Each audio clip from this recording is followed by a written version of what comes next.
Good to go, Kelly. Okay, thank you, everyone. Welcome to the Wednesday, December 9th meeting of the Public Safety Committee of the Albany Common Council. Tonight, we'll be meeting to interview applicants for the Violence Prevention Task Force. For the record, committee members, Mr. Igo, Ballerin, myself, Mr. Hoey, council members Robinson, Johnson, Flynn are also here along with staff, John Raphael Pichardo and Michelle Andre. Did I miss anything? No. So, okay. And our final member of our committee, Sonia Frederick, has also joined us, along with council member Owusu Anani. So we are going to do these interviews to add applicants to this Violence Prevention Task Force. The thing is that the equity agenda is not clear on something, so we have to make a determination on the number of members. At this point, we have what, 17 or 16 applicants or 17 applicants. And of course, being mindful of the fact that we need a young person, a clergy, we try to get, the police department person is going to be, we have someone for that. So they're in there and they're not included in the numbers, and someone from the mayor's office also. Excuse me? The mayor. Right. Brian Shea from the mayor's office and Sergeant Vince Thompson from the Albany Police Department. So numbers wise, I mean, we don't want it to get out of hand. We want it to be manageable. We want them to be able to do the work. So go ahead, Joe. Kelly. Well, you know, in the description of it, okay, it says community members from wards disproportionately impacted by violence. Now, I'm looking at all the resumes, a lot of people don't put addresses down, and some from outside the city. So I don't know, you know, what we should do about that. If we don't have some good members, maybe we reach out, but I think we should stick with, you know, what's called for. Right. And I agree with that. And so we're with myself and staff and some other council members, we've had conversations around this issue of impacted neighborhoods. If you look at the data now this year with the shootings and all, I mean, it's pretty widespread. So it covers a lot of ground. It's not the typically there, you know, it's the lower third, fourth, fifth, first, second, third, fourth, fifth, the lower wards that typically experience the most issues. But that's my goal, or my feeling would be to concentrate on those areas. However, with that being said, the applications we have right now are what we have. The thing is, I'd really like to get going on this, and then if we have to retool and adjust, we can do that. Okay. Any other members, comments? I don't think we're going to come up with a number until we see what we have, you know, here. We might not have, you know, good. I don't know if you wanted a dozen, or you want to, you know. You should have I was thinking at least a dozen. Thought about 13, but then if you want to have an odd. Oh, sorry. Mm-hmm. Yep. Last time when the Violence Task Force was instituted, how many members were there? And my second question, is the statement more so, there are individuals who don't live in the city of Albany or live in those communities, but they are in those communities, you know, 8 hours a day. So I just want to be mindful of that. You know, there are some people who are working with the, whether it's the Boys and Girls Club or the YMCA, or has some type of stake in the city of Albany, that don't live in the city, but work with the communities that have been plagued with violence over the past couple of months. So I just want to be mindful of that. And my next question is just more so of how many people were instituted last time when we had the anti-violence task force. I had the first one. This is established by the equity agenda. Right, and they're different. Was Right. for gun violence, I believe about like 12 or so, but Well, okay.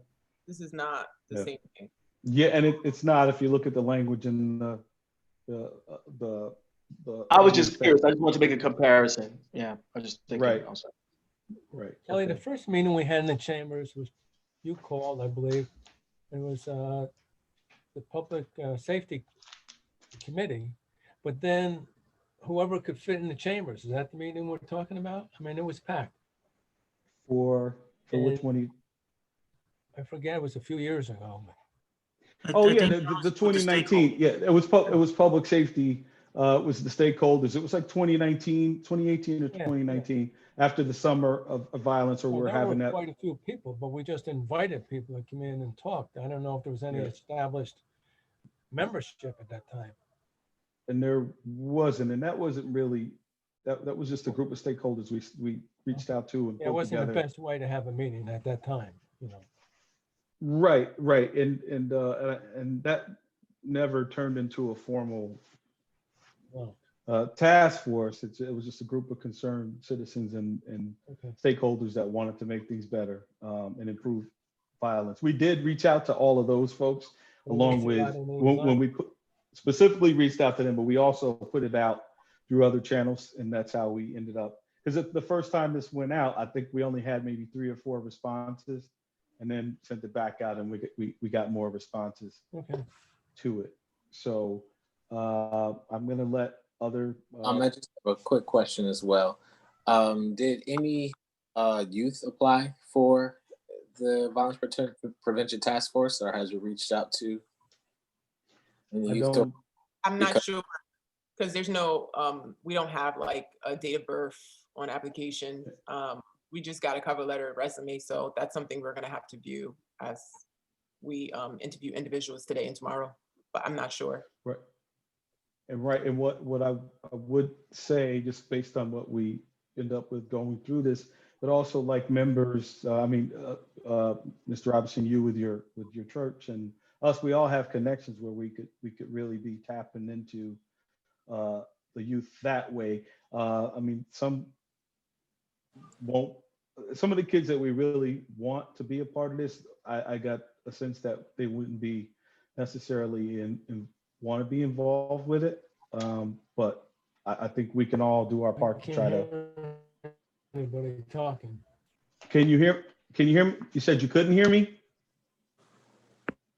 Joe, I'm breaking up? No, Joe is. Joe, yeah, I am? you were dragging there. So it's Oh, probably. here it comes again. Internet. Yeah. Unstable. This damn spectrum. Yeah, I think it's your connection, Joe. So, with that, let's. Kelly, discuss. Tom Howie, Kelly. Yep. Do you got? I had a couple of comments. My first comment is, I know when you said, well, the lower wards, but I think whatever plan we come up with should be able to fold out to the rest of the city, because we do have a population that moves from one part of Albany to another. So I just don't want to, pinpoint the downtown area. The other thing is, with getting young people involved, has there been thought of maybe getting somebody from the university, some students, like in criminal justice and stuff like that, on the force? And if not, I can reach out, because I do work there, and see if that would be something that would be viable. Thank you. Yeah, and so Tom, I think I misspoke, or I wasn't clear when I mentioned the lower wards. I just my thought was that when you look at the most affected, impacted neighborhoods, the lower wards are. That was what I meant. I didn't mean we're excluding or isolating this to just those wards. I'm saying that's where. And I understand that. Yeah. And you're right. But what I'm trying to say is, what about 2 years from now, if the problem moves to a different area, that whatever we come up with should be able to move from one area to another. That's all I'm saying. Right. That yes, right now, but it would, because it says most impacted. So if 2 years from now, one of the other neighborhoods that impacted neighborhood, this would apply. So it would shift with any issues that we might have in terms of violence. And also remember, we're kind of trying to look at this through an equity lens. This is a part of the equity agenda. So that's how the focus got on those neighborhoods. And the term is set for 2 years, I believe, on application. That's something to keep in mind for now. It's not clear on the equity agenda, but the decision was to make it for this task force to be done for 2 years. So that would reevaluate and put it back out. Yeah, and when it comes to the impacts of the wards, the Common Council has the opportunity to reassess every so often of what's considered an most impacted ward, because the language is broad enough for that. Thank you. And if I could just add, I would, I don't wish this, other wards to be in the position that our wards are in, but it would feel a little different if every time that this equity agenda comes up and we start talking about things that need to be addressed, that, the upper wards, the conversation doesn't switch to the upper wards. The fact that, this equity agenda even has to be brought up shows that, there are things happening in parts of the city that have been ignored for a long time. And we have to be able to have these conversations without people feeling like, they have to invoke, their territory, because you know what, it's a lot of people in the lower wards that would love to have the luxuries that, that exist in the upper wards. And that's just a point that's a fact. Well, I respectfully disagree with you, Derek, on that. I'm not talking about just the upper wards. I'm talking about the whole city, that we just got to make sure we have a census that's coming out. We don't know what the numbers are going to look at like with this new census. So believe me, I'm not just saying the 15th ward, we have no crime, but I'm worried about like the 10th, the 11th, stuff like that, as people shift. And they will shift because nobody wants to be in a crime-ridden area, and they're going to move out. But unfortunately, the crime will probably move with them. I mean, that's just a fact also. Well, I'm also pretty sure that police data will drive our conversation on the wards that are disproportionately impacted. So I think that's one thing we have to look at as well. Thank you, Mr. Robinson. Mr. Bowering. Yeah, I was also going to say wall lines are going to change and shift in 2 years. So, the 11th ward is not what the 11th ward was 12 years ago. We're different demographics and we have different challenges than we did, than how the lines were drawn, 10, 12 years ago. So I think, the fact that, data will show where the impact is needed and where the, attention is needed. No matter what ward, whether it's the 11th today and, the 12th tomorrow, or, the 5th today and the 11th tomorrow, the area that is being and that's seeing the most pain is the area, we should be focusing on.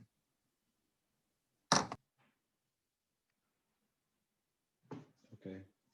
Yeah, and so now, did you want to add anything, Ms. Frederick, or? Just a question on my part. So if we go through the interviews between today and tomorrow and we find, qualified candidates that we'd like to bring on board, but say there's still something missing, right? If we're missing a representation from a certain, whether it's area or certain demographic we're looking to hit to bring it full circle, what are our options then? Like, would we have the ability to extend application again, or would we sort of put pause after these 2 days? I think I'd like to actually try to continue moving forward. So if there was other work to do or folks to add, I think we could get started, and then whether it's reissuing the RFP or however we decide to do it, to add additional folks. But I think we at this point, we really need to move forward. Thank you. Okay, and so numbers wise, committee members, your thoughts on it? You mentioned 13, Kelly? Yeah, Shoot for that. because then that'll be them, and then there's at least 2 others from other. And the thing is, we could have a core group of 12, and then allow for the ones, the folks that are spelled out in the legislation to be add-ons or additional. So we get a clergy to add, and we have the person from the mayor's office and the police department. So they could be in addition to the 12. Right. I mean, and also it says that members of the Public Safety Committee, I mean, is that one member? Are we all considered a part of it? So that, I mean, those are things we needed to talk about. But at this point, we'll I guess. I'm sorry. Go ahead, Sorry. Alfredo. I was gonna say, I guess the number we need to figure out is what number from the public, because that's who we're interviewing now. It's how many numbers, what number do we want to have from the public, and the rest of the, governmental agencies and other individuals, part of it. But Right. we're interviewing several individuals in the next 2 days. So I think it is good for us to have a number that we want to put forward. So I say I'm 13. okay with 12. I mean, 12. I'm okay with 12. And then, of course, with boards and groups like this, you talk about having an odd number for votes and stuff like that. I don't think that'll be an issue, and I don't think it's that kind of committee or task force where we're going to be battling that issue. So if it's 12 or 13, Kelly, I will counsel and advise that it should be an odd number, only because since there's going to be a budget line allocated for them, that if a budgetary issue ever comes before the board, that it should be an odd number, so that way there's a break even. There's a break. Okay. So Kelly, it's Tom Hoey, and I can't see the screen, so I apologize for jumping in. Can I make a comment? Yes, sir. Yeah, I think 12 is good. What I'd like to see, though, and I don't know if there's been thought, if somebody doesn't show up to all the meetings, can they be, what the procedure to remove them from the committee and replace them? I think that's important, especially with something as critical as this. So I don't know if there was thought on that or not. So thank you. There's other sections of the code that determine that. Right, and Richard actually had introduced something recently with regard to removing folks for cause or what have you from our boards and commissions because we were having some issues. So I think that would cover it. Okay. I'd like to suggest, since we try to stay to our time frame here tonight, and if we get interviewing, and we can pick this back up at the end, maybe, as far as numbers. Okay. And everything. But if we have people waiting, we have a pretty good list here, and I know the last time it took us a while. Yeah. Well, this is a 2-day deal. The first person isn't with us until 6. So. Oh, okay. I thought it was. So that's why. Okay. Yeah. Oh, yeah. No, we didn't go. But we should discuss too that we're going to have consistent questions for each member, ask them what they bring to it or whatever. I don't know if you. Correct. Yep. Just suggestions. Yeah. Yeah, and kind of like the CPRB question. I'll start with tell us a little bit about yourself and why you want to be a part of the task force. Can I just add something? I think just on the number of people, I believe that 12 is too many. I think when you're talking about groups that need to make decisions and groups that need to bring people together to the table, I think 12 is a lot. So I would suggest maybe 7 people to keep the decision making, I think, as simplistic as can be. Okay. Any thoughts on that? And again, this then we also have to think about if if as we go on, people drop off of the violence prevention task force, we have to then fill those positions to get back up to the number we were originally at. So I think 7 would probably, be easier than 12. That's a little problematic because the entire public safety committee is part of it, and then you have the mayor, the chief of police, the mayor appointee, and then it cuts out some of the other people. So according to the code, it seems like 7 is too. 7 would be basically the code has a minimum already set because of all the committee members of the public safety committee already on it, and then there's a mayoral appointee, and then there's the chief of police, and then you have the members, the clergymen, and the youth, and then the representatives from the disproportionately impacted wards. So 7 would actually be too small. Okay, I thought the code and how many people from the committee would be on it. I thought it was the code says everybody on the public safety committee needs to be on it, or? It says members of the public safety committee. So the way I read it is the entire committee. Okay, so 13, 12 or 13 committee members. As JR said, 13. 13. We need 13 at least, right? I mean, an odd number. I just would recommend an odd number just because because again, once the point of this task force is really to, and I'm reading it from the code as it says it, the task force every fall to develop action items in preparation for the upcoming summer in anticipation of an uptick in violence. So it's they're a little bit limited in what they're going to do. But the one major thing is that funding will be allocated annually to violence prevention programming and initiatives in wards with the highest incidence and prevalence of violence. The funding will be allocated based on prioritization through a community participatory budget process. So their role in making decisions is really just coming up with items and recommendations. It's really kind of a limited role. But when it comes to that funding portion, that's where they have more involvement when it comes to violence prevention programming. Okay, so would Yes. I'm sorry.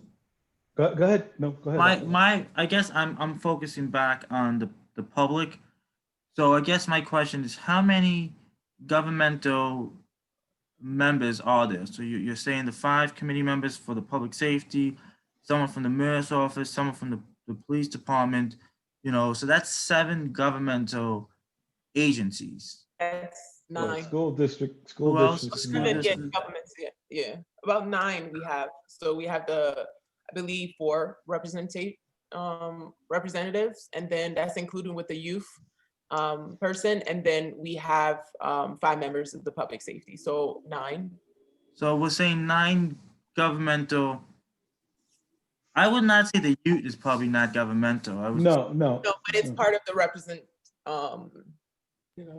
the requirement from the requirement of some of the different. I would say 8. So we're talking about 8 governmental. Based on like elected officials. So there's 5 elected officials from the Common Council who are on the Public Safety Committee, a representative from the mayor, representative from APD, and then somebody from the city school district. Yes. That's 8 government entity people. Okay, yes. Then I would agree with Jamel. We should have at least 7 from the public, if not 9, if we want to go with an odd number, just because. And that now we're talking about a huge group. Now you're talking about 15 now. Yeah. I totally understand. Now we're talking about a huge group. But there's a lot of governmental individuals that already have a say. This to my thought is that this is supposed to be a venue for those who are not in a position, like ours, to have a venue to be able to have a say in how we try to address some of these issues. So, I think they should have at least the equal amount as governmental or 1 more. But I just don't want it to be a government committee where it's basically, us meeting again. it's supposed to be a little different. Right, right. And the intention is for it to be about the community and having the community shape this. So we're down from 13 to 9 or 11. 9 plus. Oh, you're already talking 8 just from 5 from the committee, 5 from this committee, mayor's office, APD, and the city school district. That's already 8 people. So if you're talking 12, you're talking really only about 4 more people then. And then that's including the youth representative, clergy, and then the ward. So you're kind of giving yourself only like 3 people. And this is just me as a suggestion. Would it be possible, if it left up, we can amend the ordinance in some way where it can be left up to the chair to decide how many people from the committee is a part of the vibe? Because I do definitely agree with Alfredo. There should be a large presence of community voice rather than the elected officials' voice. I don't think we need all the full public safety committee. Right. I'd rather have people that are affected in their wards, Right. So did you want to say something, DJ?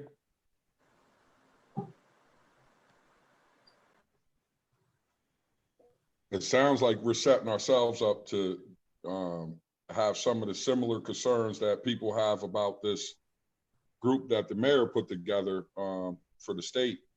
I was getting calls today about that, about people feel that the makeup of the people in the discussion doesn't reflect the makeup of the people that experience, what brought everybody to that room. So I think that I would agree that it should be as many people from the community that would like to participate. We should, the community should have more people at the table.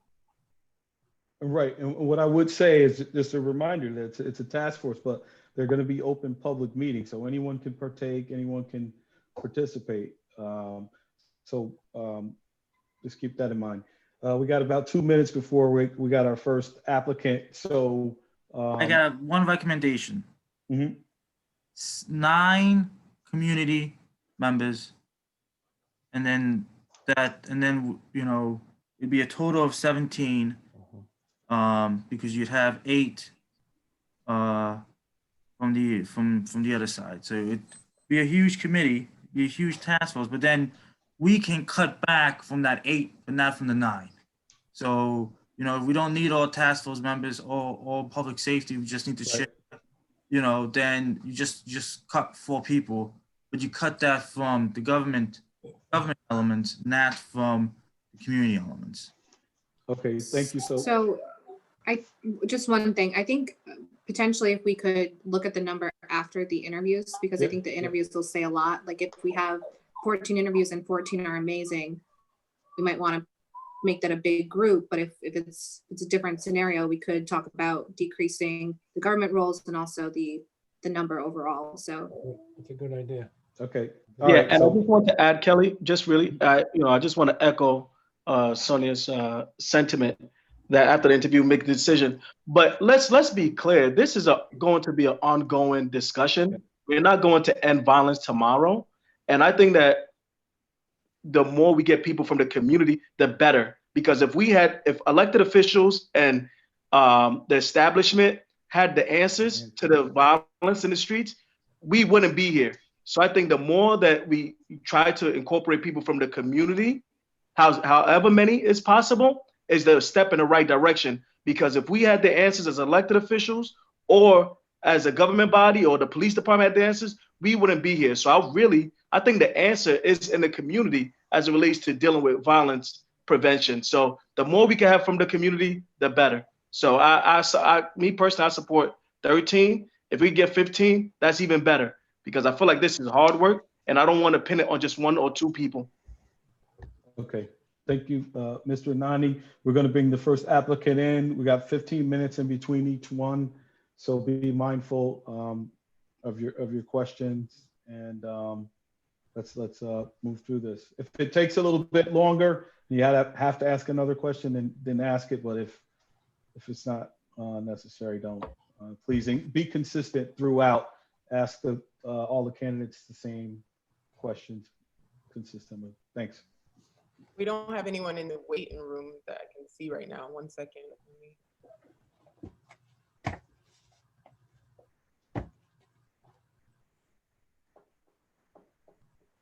First one's supposed to be John DeVoe. Mhm.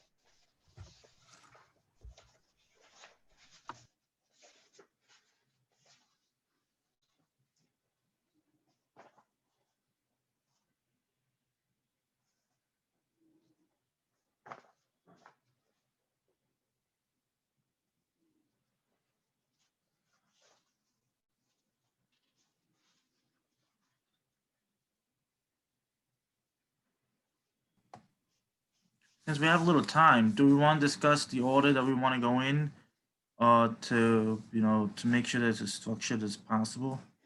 Sure. We have, once we get started, we only have 15 minutes, and it goes, time Really goes fast. very quickly. Right. So I'll just say the initial stuff, and then committee members. I don't know what order you all want to go in. I think the lady should get to go first, if she so chooses, and then we'll go from there. I'll take it. Thank you. But I'll ask the person to introduce themselves and tell us why they want to be a part of this task force.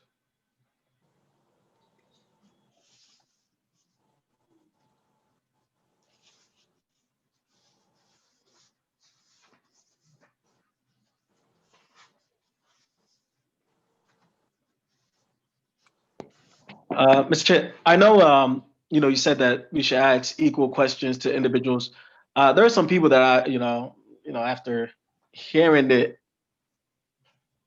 the answers to some of the questions, I think it might be sufficient. So there are some times that I might skip a few people. So just FYI, just heads up. Yeah, no, and that's understandable, because sometimes through the course of conversation, the person answers your question. All right. You don't have to. Sounds good. Yeah, it's not no hard and fast rules. We just want to try to be efficient. Michelle, did Mr. DeVoe confirm? I'm trying to reach out to him right now, trying to call.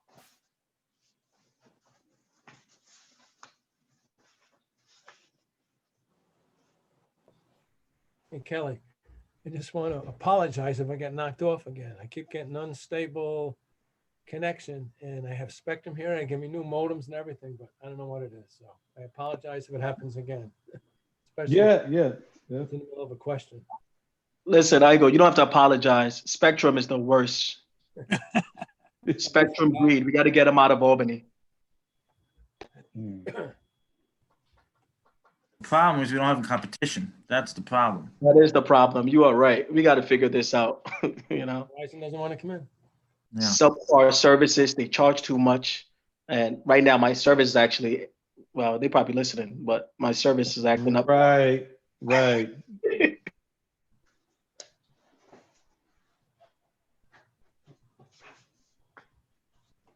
Well, if DeVoe's not here, should we go to Ferguson? That April Ferguson, that's next on the list? No? Yeah, we'll see what Michelle. This is John. Hi, John. Okay.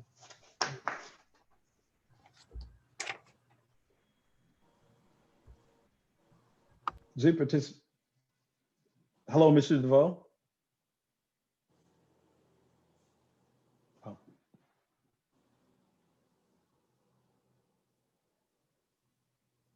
So John is not available, and I don't see anyone in your queue. I just got off the phone with John. He's not available. Yes, he said he's in the middle of dealing with certain protocols for his other position, and he cannot jump out and come into the meeting. And I don't see the appointment right after him.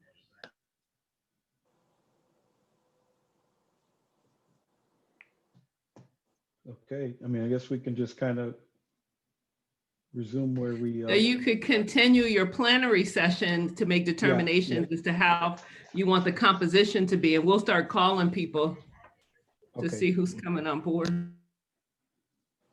Thank you. So we last left off with what we had 17. That would be 9 from the community side and 8 from the official side. Was everyone comfortable with that? Any other questions, comments, Tom? Yeah, I'm just thinking that, especially with the committee, can we be like ex officio that we're there, but we really don't vote in the committee and stuff? That might be a way to make it a little bit more smoother.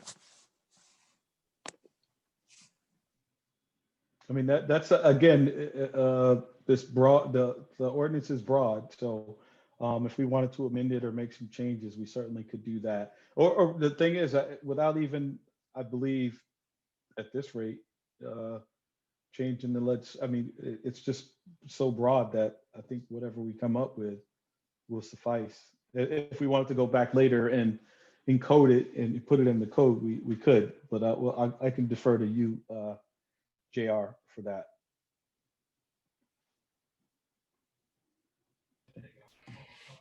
And I don't think it was that specific, you know, again, I defer to JR. It didn't say all members of public, it just said members.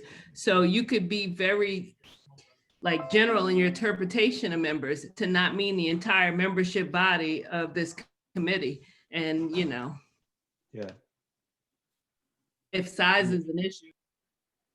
Right, and I would also say that in terms of controlling it, that a community person be, if there's a chair elected or leadership for the committee, shouldn't consist of, I believe, us. I think the community should lead that. Thoughts? And I couldn't get a hold of April on the phone. It went right to her voicemail. I don't know if Michelle had any luck with April.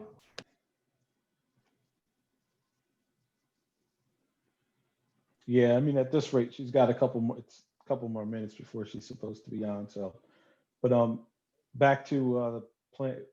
Thoughts on that last thing I said about the leadership of the task force being community folks? I agree with you. Okay.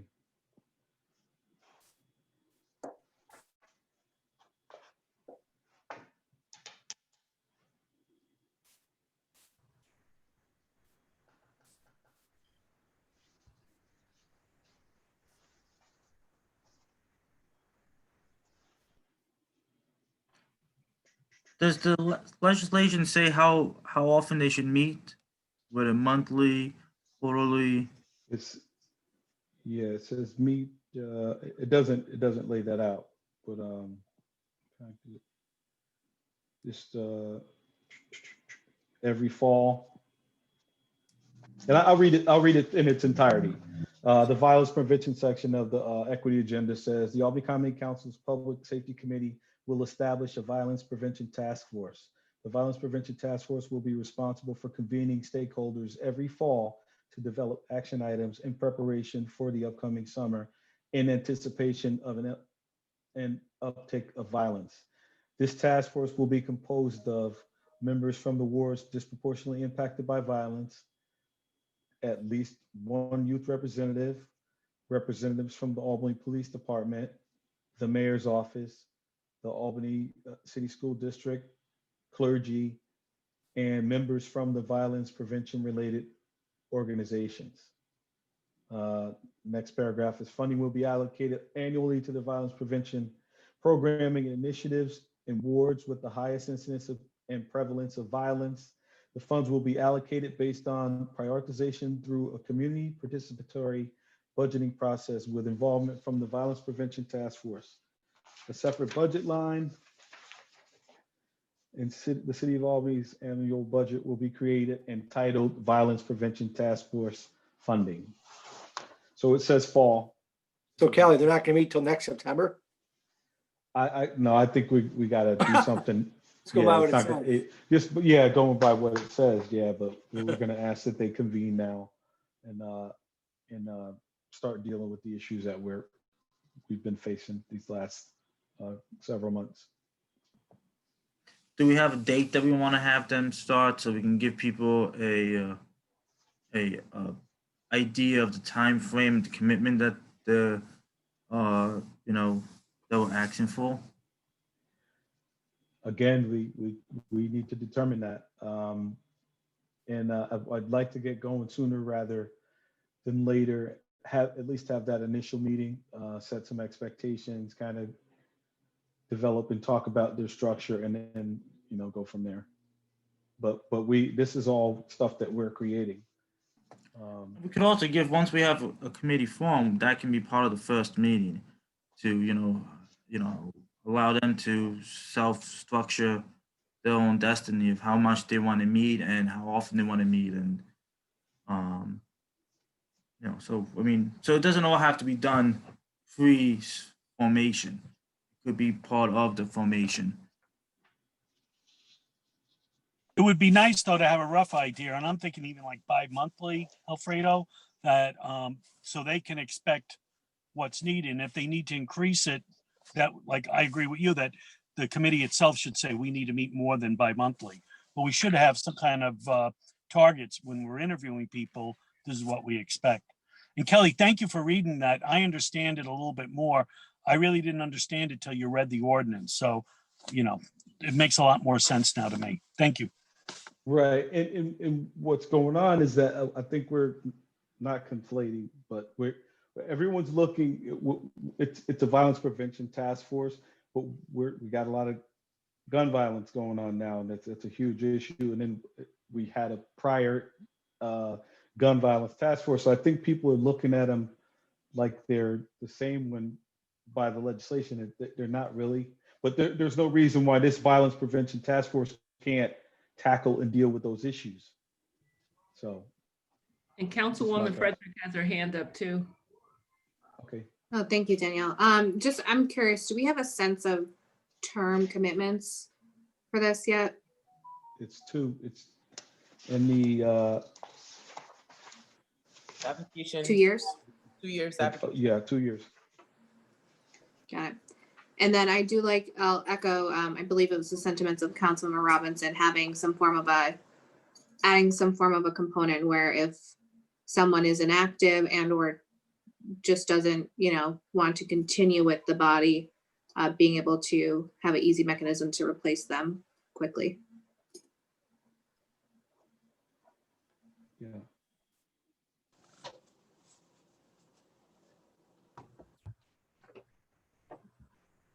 Kelly, it kind of just, I don't know. I don't know. My feeling is, okay, like, I don't know what I bring, okay, or maybe, I'm not going to speak for Mr. Hoey, but we're at zero crime right now. There are members, okay, from that community, as it says, disproportionately impacted by violence. I think they should have a bigger voice in this than some of the members on this committee right here. Just my feeling. I'm willing to do whatever, but taking up a seat, and I don't see Joyce, I don't see Derek, or the Reverend stepped in, and they should have, Right. More so voting things than deny. You know what I mean? I just feel a little guilty doing this. You know what I mean?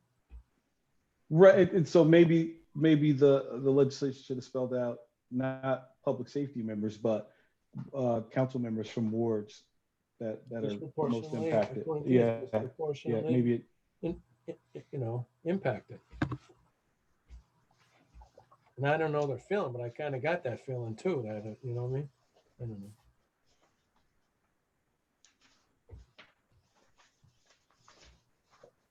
Yeah, and again, those are changes that we can make to the.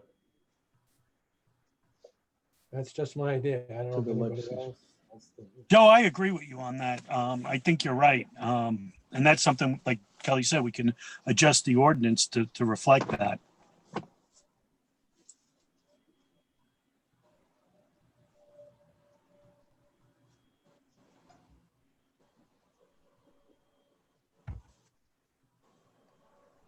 Nobody out there in the hallway yet? Yes. Waiting room?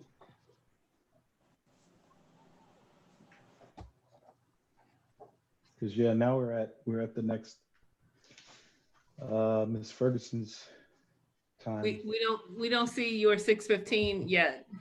Right. Yeah. Okay.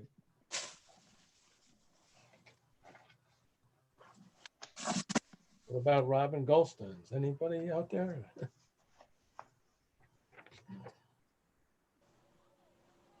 Do you want to go through the specific questions we're going to ask? Sure. That's fine. Okay, I'll kick it off. I was planning to ask, we've seen violence at a high in 2020. From your perspective, what changes or improvements would you like to see to hopefully address some of the issues that have been occurring? So that's my planned question. That kind of covers a lot of it, really, Yeah, it does. And then, and yeah, I usually kind of play off of once a person describes why they want to be a part of it and What do they bring? say to their the spiel, table? then it gives you something to focus on. I mean, we have their resumes, and some have cover letters and Yeah. some don't, that you could work off of. But Some of the resumes make it look like they're, looking for a job. yeah, the Mr. DeVos was like that. Yeah. Yeah. I printed them all out. I was missing 4 or 5 today, but I have them all. I've been looking at them, and some of them I just don't get it. Oh, I've my, got, my plan was to ask, can they commit the time to the committee? And that's the same question I asked with the police review board. So I'll stick to that if that's okay. But what do we tell them as much as what kind of time do they have to commit to? We don't. Well, I'm thinking, Right. like I said before, at least bi-monthly, I would say that they'd meet at least once. And now, will there be subcommittees? But that'll be up to the chair, I would imagine, right? Yep. That'll be up to the members. Yeah. Yeah, And as we lead up to the summer, and that's where the violence increases, we definitely want to make sure that they're meeting before the summer happens.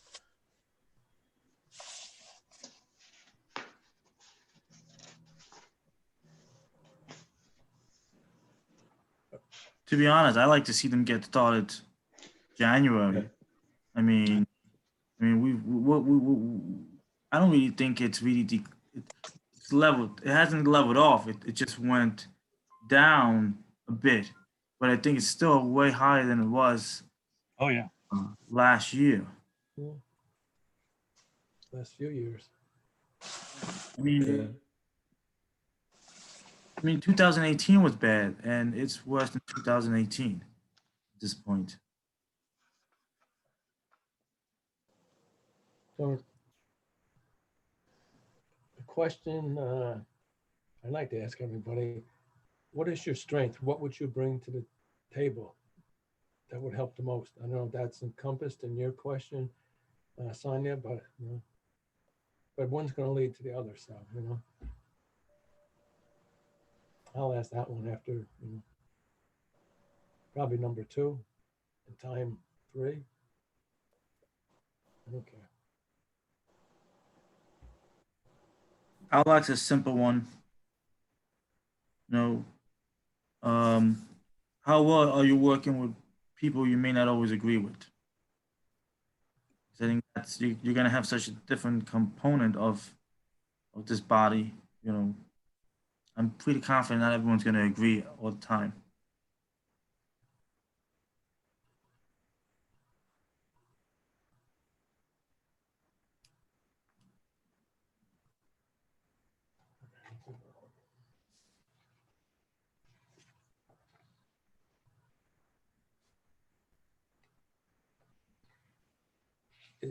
is it fair to discuss a resume like right now before a person comes in? So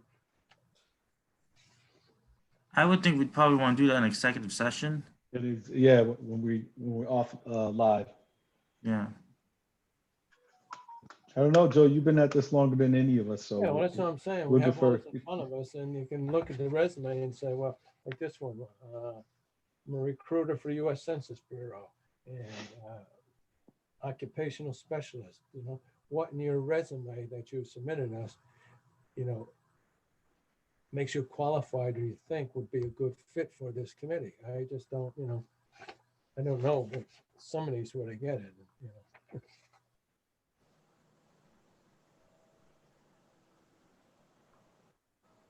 Kelly, I was able to get Robin. She's gonna be on her way. She's gonna show up a little early for her interview. Okay. Okay.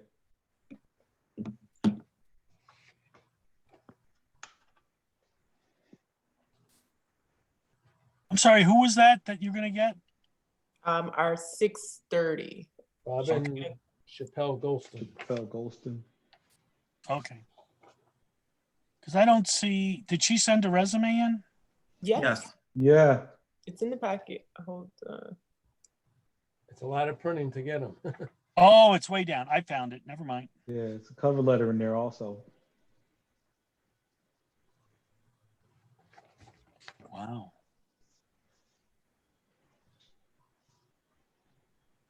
Kelly, do we plan to have discussion on the candidates tomorrow or today after the interviews? I mean, I think we could do just kind of a preliminary thing after. Okay. Just to, while it's fresh in our minds to kind of. Okay. Before we jump off. Okay, Kelly, I'm going to jump off. I'm going to jump on to the collaborative meeting. So. Okay, thank you, sir. You have any questions you want anyone to ask? You want me to ask a question for you? No, if I do, I'll text someone. Okay, thanks. Okay. All right, sure. Have a good night. Good night. I know there's quite a few meetings going on. There are a few collaborative breakout groups meeting and the main group. There's just a lot of stuff going on. I find myself meeting a lot more now than during the daytime, during the evening. It's just Yeah, December's insane. blessing and a curse at the same time. It's like, yeah. Kelly, when's the date for Robin is in the waiting room.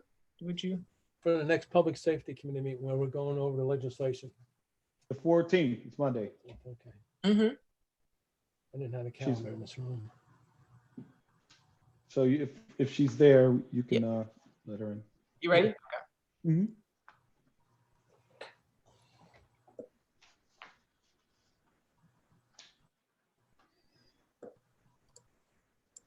She's in. Ready. Hello, Ms. Golston. I'm Kelly Kimbrough, Chair of the Public Safety Committee here. Thank you for your interest in participating and being involved. Sure, thank you for the opportunity.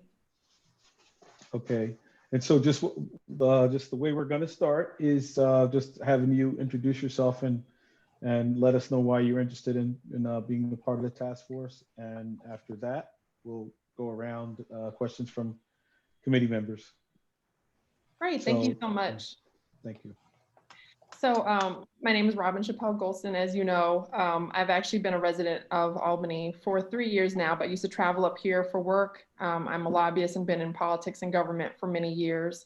And that's really my background. I come from New York City, where I grew up and kind of started really my career in politics in Harlem. So that was where I was based. So we did a lot of issues and worked on this issue constantly in terms of crime and also shootings that were just unprecedented and unacceptable in communities of color. And so I really am excited about this opportunity because I am somewhat of a policy wonk where I do like to really dig into issues, and I think there's a real opportunity here.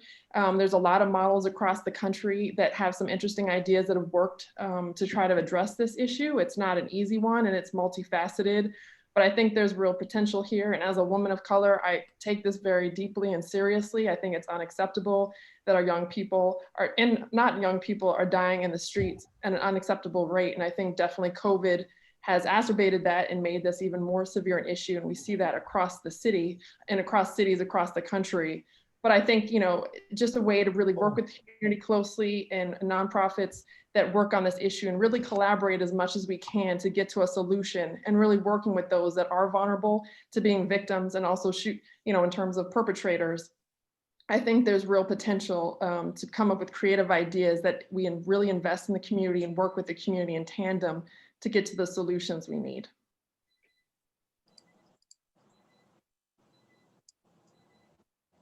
Okay, thank you for that. We'll have Ms. Frederick first.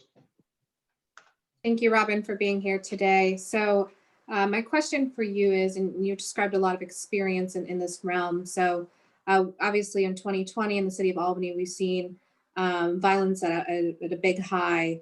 From your perspective, what are some changes you would like to see implemented or improvements to hopefully address some of the issues we're seeing? Sure. So I think it really is listening to the community that's being impacted and seeing what their needs are, what their solutions are. I think it has to be a collaborative effort. We've seen a lot of different efforts from Los Angeles to Chicago, which definitely has had a huge problem for many years with this issue and gun violence in their communities. And I think there are innovative ways.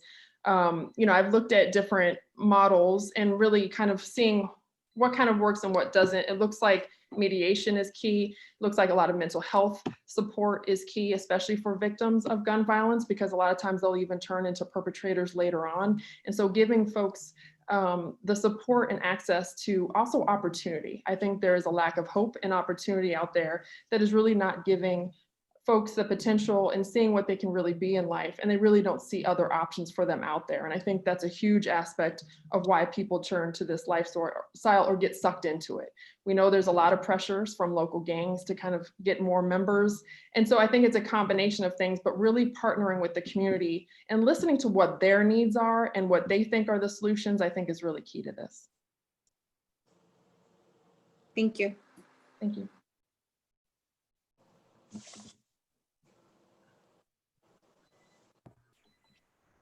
Hello, Robin. Joe Igo. I'd just like to thank you for applying for this. Thank you. I've been reading your resume. It's pretty darn good. Okay. And I'd like to know, out of all the positions you've had, what would you bring, what have you seen that you could bring to this committee that you think would help the most?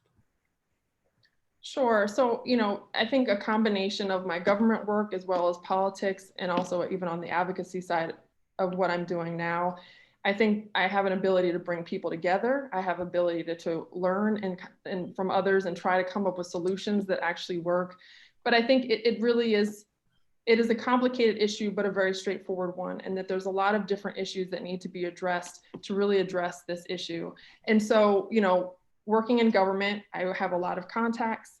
I've worked on different issues and policy issues and pushed and advocated on behalf of issues. So I think from that standpoint, I can be pretty persuasive at times when I need to be, but also bringing folks together on the advocacy side, I think is very important. And that's where the community input is really necessary, and really listening to what those needs are and what the challenges are. So I think, based on my experience, I think I can kind of put together, and then also the government side where I really try to dig into issues and policies. So I really understand kind of good examples as well as bad ones, so we can kind of learn from those and not make the same mistakes. So I think the combination of all of kind of what my career is based on, I think would be an asset.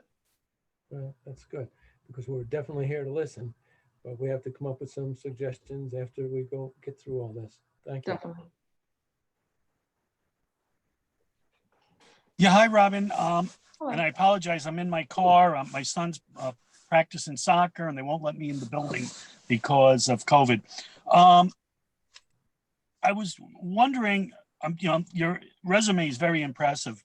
And, the committee right now, we're just forming it. It's something that, we're building the plane as we fly it.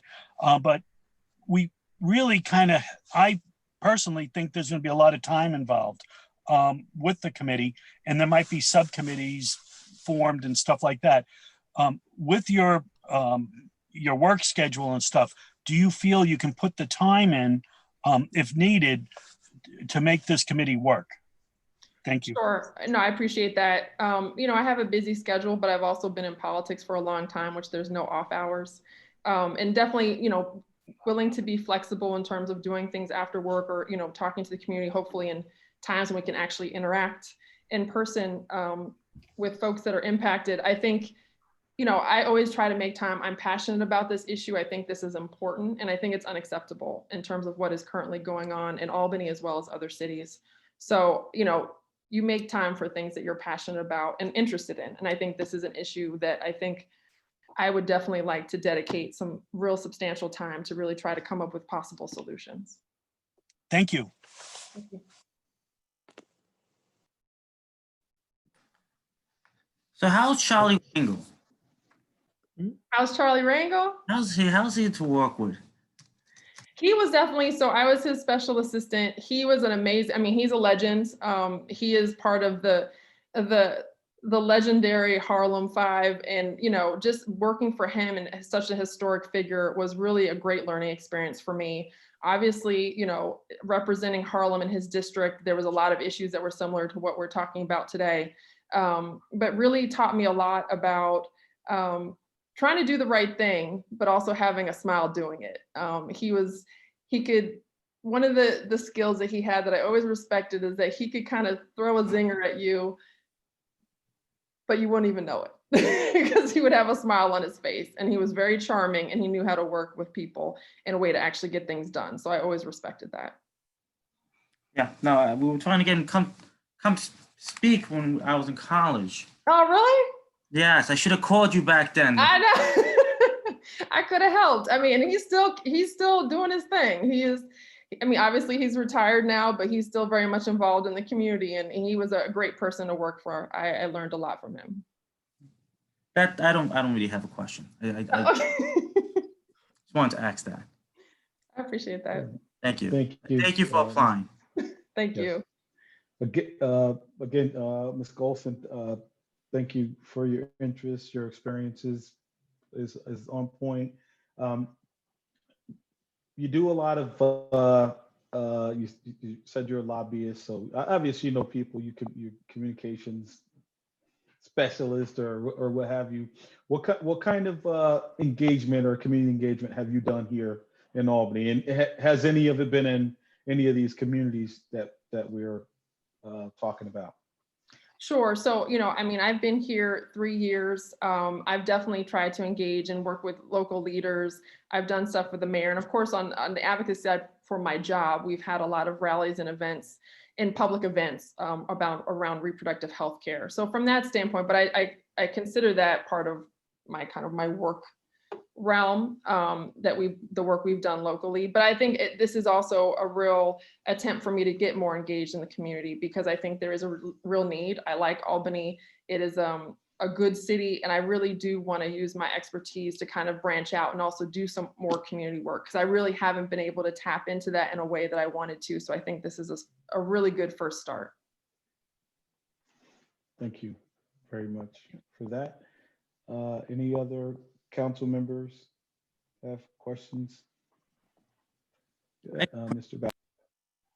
So you've got a lot of experience, working in government. Mm-hmm. How good are you working with people, one, you don't agree with, two, you may have different perspectives, different viewpoints. And I'm someone that believes everyone has their specific skill and brings different perspective and different avenues to the table to try to deal with an issue, but they may not come from your perspective. They may come from a totally different perspective. How good are you at working with the type of diverse groups? Sure. So I see that as part of my job. In every capacity that I've had to reach over and kind of try to convince or either find common ground with people that don't believe or we support the same things. I think I do that on a regular basis for my current job. Obviously, there is a lot of different thoughts about reproductive health care and access. So that is something that I deal with on a regular basis. but I also try to really be a good listener. And also when you're lobbying, you have to go to a lot of folks that are not necessarily keen on your issue, and you have to try to see if there's ways that there's some parts of the issue that you're trying to address can actually be kind of worked through and find that common ground that at least can get you to the starting point, even if you will never really agree at the end of the day. So, I mean, I feel like I've been doing that throughout my career, and also the campaigns that I've worked on. You're always out there in the streets trying to convince people about certain issues and different candidates. So they're really, I really, the one thing that I love best about politics and government is that you interact with so many different kinds of people with so many different viewpoints. And if you can really have an impact and maybe even not necessarily get folks on your side, but at least have them understand, I think that's a really important trait right now, especially as how divided we are as a country, and just terms of like talking and listening to people and trying to find that common ground if you can find it.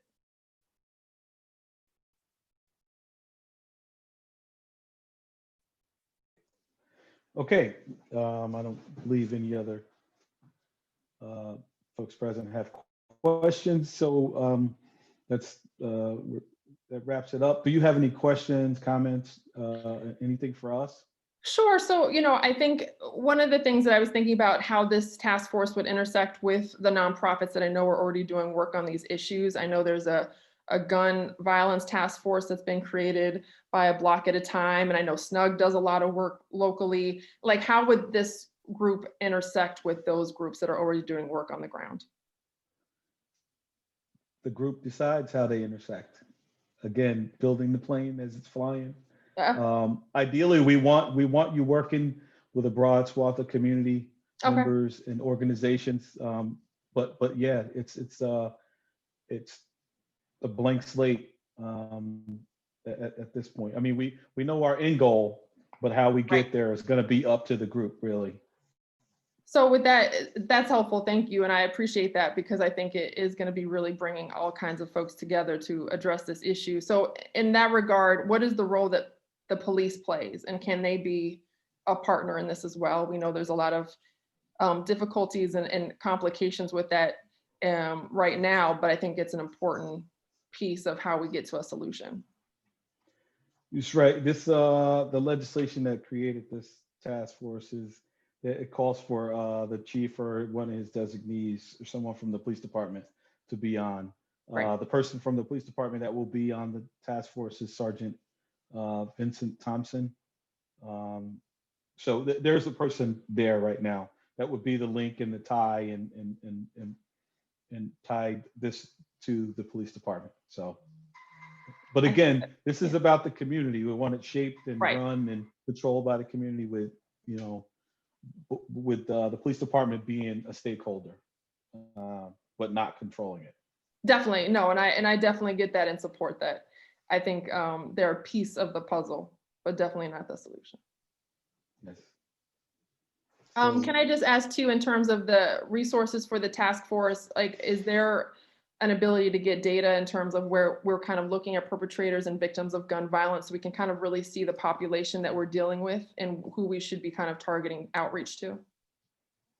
Yes, you'll have access to all of that and then some. And we're trying to figure out what there's going to be some funding attached to it also. But again, as we're building this, we can't put a number on it right now because we don't know what it's going to look like. So yeah, to answer your question. Great, thank you. I think that's all I have for now. Okay, all right. Thank you very much. Thank you. Really excited about this opportunity. Yeah. And I think there's a lot of good work that can be done. So appreciate you considering me. Thank you. Thank you. Thank you. Okay. Thank you so much. Okay. Have a good night. You too. Good night.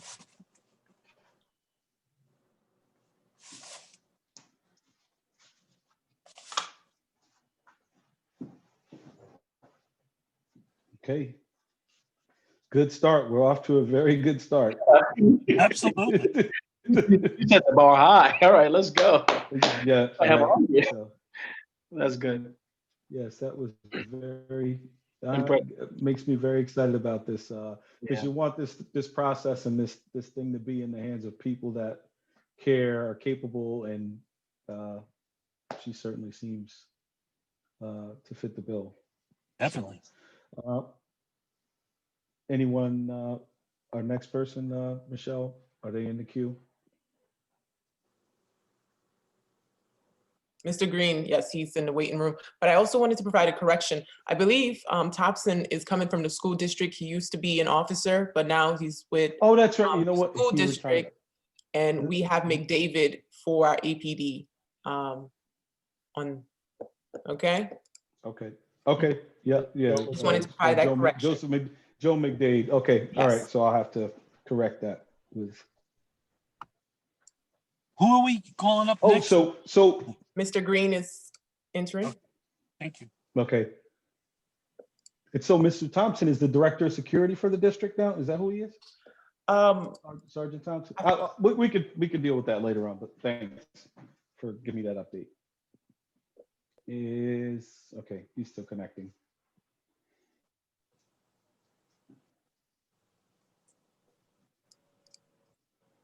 Yes. Welcome, Mr. Green.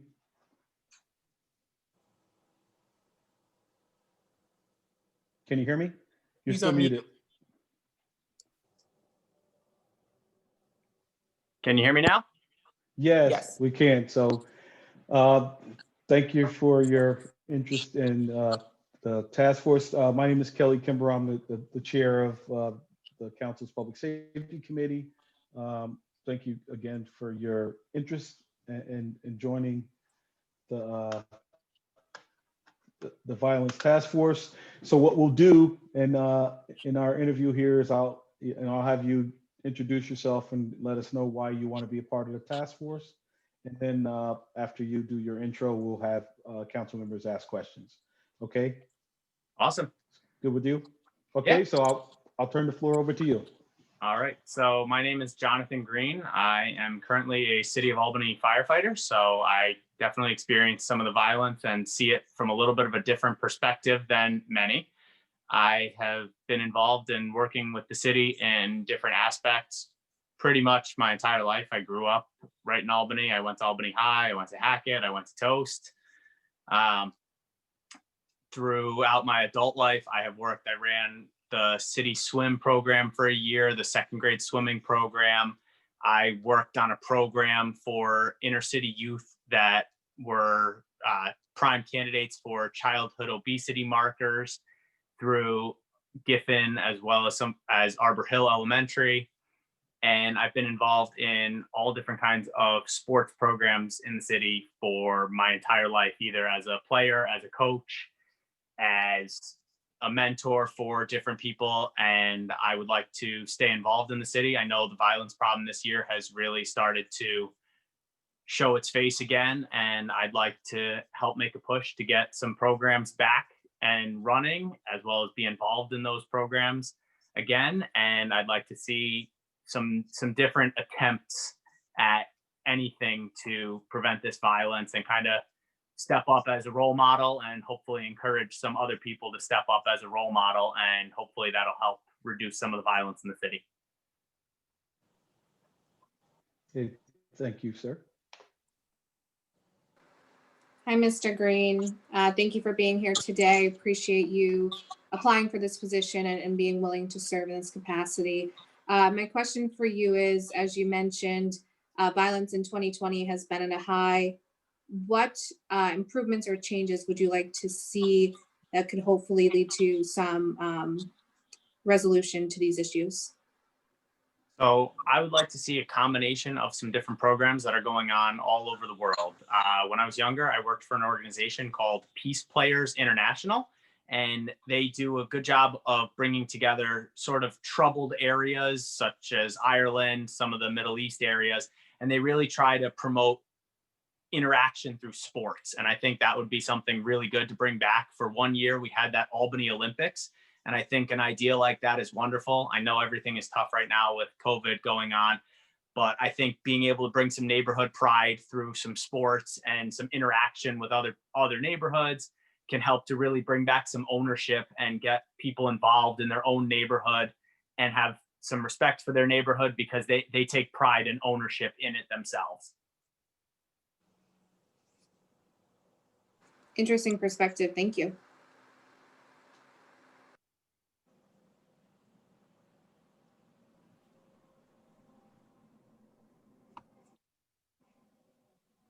Mr. Igo, you muted. I'm sorry, I missed the first question because I got a phone call from someone. I couldn't get him off the phone when I picked it up. But Jonathan, I've looked at your resume, and first of all, I'd like to thank you for your service as a fireman. Thank you very much, sir. What you see daily, and see a lot of this violence happening and trying to help people. And just what I did here, I like your outlook. I was normally asked, what do you think you bring to the table? But I think you told us some of your experiences, and I think that will be helpful. Thank you. Thank you, sir. Yeah, Mr. Green, I'm sitting in a car waiting for my son playing soccer. They won't let me in the building because of COVID. So that's why I'm not trying to be spooky. My question for you is, I'm looking at your resume, very impressive. This committee we're putting together, we don't know how it's going to end up. We're flying the plane and putting it together at the same time. So, I foresee there's going to be a lot of time needed within the committee once we start rolling. The big idea of this committee is to try to prevent violence over the summer. So we're definitely coming up in the spring. We're really going to have to meet and come up with ideas and stuff. And my question is, will you have the time and, to be able to dedicate yourself to this? And there could be subcommittees too. So we don't know exactly what will be involved, but, how do you feel, you're volunteering? Do you have the time to follow through on this assignment? Yeah, I think I definitely have the time. As much as COVID has been a burden, COVID has really moved everything to online and kind of moved everything to a work on your schedule. So my grad school schedule is when I have time, I can work on it. So other than my firehouse shifts, which are a rigid set time, pretty much my time can be moved around, and I've worked on time management and being involved in different programs all at once just to make sure that I'm staying up on everything. And I have done many volunteer programs all at the same time in the past. Right now, a number of them have stopped. And so I'm looking to get involved in some other ones. Similarly, if I believe it's in my statement, I talked about the work I did with Equinox. I'm no longer doing that work because of the COVID and because of everything that was going on prior to it, as that program was kind of getting shut down a little bit. So I'm looking to get more involved in it. That program shut down. The Camp Courage program that I talked about had been shut down. The program for inner city youth with high childhood obesity markers, that program had been shut down about 3 years ago when I ran out of time because I was now working full-time for the fire department.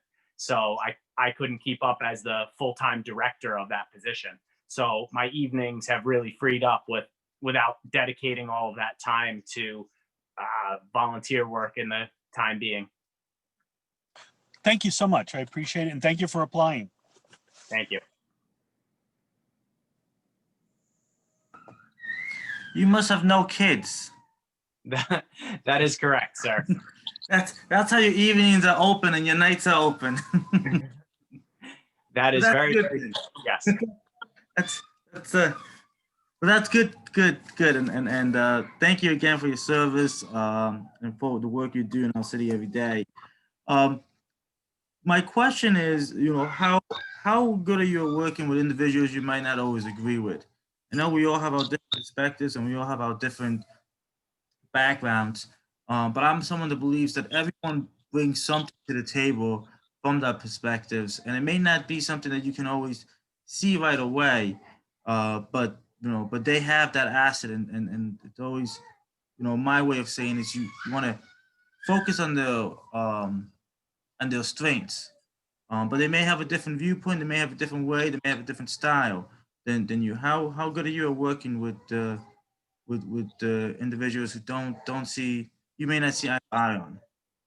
So I would definitely have to agree with you. That's an extremely important thing, seeing as how the violence really is spread out throughout the city. It's in a number of different neighborhoods, and no one solution is going to work for every neighborhood. Maybe there's different problems in different neighborhoods. So really bringing together different perspectives is really going to help that. I've worked on a number of different committees. I've been co-director of programs where it really involved some serious teamwork and meeting eye to eye and kind of making decisions based on, okay, we may have to try both of these. Let's see what we can get to work.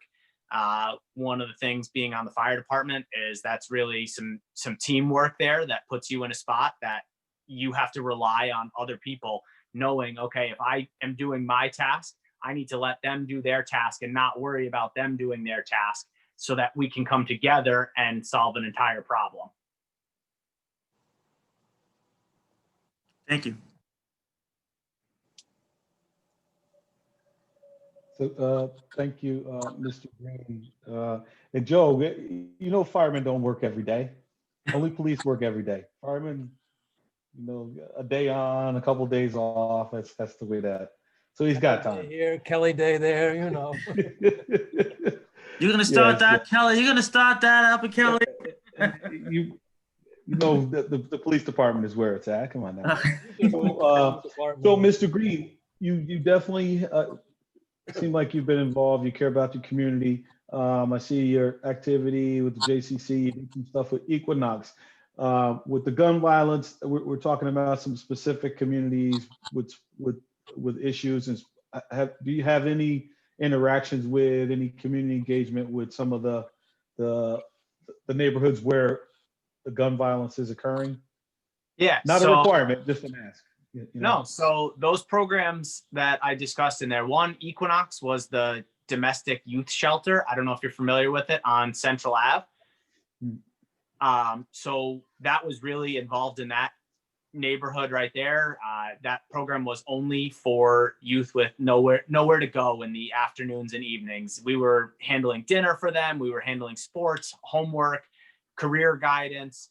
That was a little bit of an older age group. You had people from, I believe it was 13 up to 25 were eligible to go into that program. So we were getting a different background, different interactions, people from all over, because it's not too far of a walk from the high school. So people getting out of school can go over there right after school and then maybe get a ride home later at night after they've gotten some dinner or to wherever they're going. And then on top of that, that Camp Courage program for my resume was inside of Sheridan Prep and Giffen Elementary. So those two programs, we were going into the schools, we were meeting with the classrooms, we were meeting with the principals, the nurses, and then we were meeting with the actual families that were going to take part of it and try to get some buy-in from that whole neighborhood. Because if a child of that age is really struggling with childhood obesity, it's going to take an army to really turn them around and get them on the right track. And I think that's going to be a similar aspect with this, that it's not going to be one person going in there and saying, you know,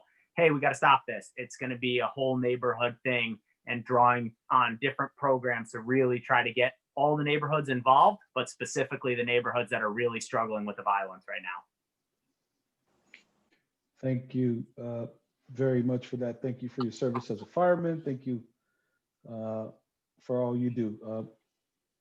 Kelly, I just wanted to make a statement. I just want to let you all know that Jonathan's two brothers are also firemen. His mom and dad are both residents of the city of Albany. So Jonathan and his family have an investment in the city of Albany, just so you know. Thank you, Mr. Flynn. Jonathan, which firehouse are you in right now? I am on ladder 3, which is up at Brevard and Washington. Yeah. Pat Landers. He actually moved out of that house. He's no longer up there. Oh, wow. Thank you. Ed Veerhoff there, right, Jonathan? Ed Veerhoff is at Clinton and Ontario, Engine 7, but he's on the same shift as me, so I regularly work with him. Okay, good. Okay. So thank you for your interest, Mr. Anani.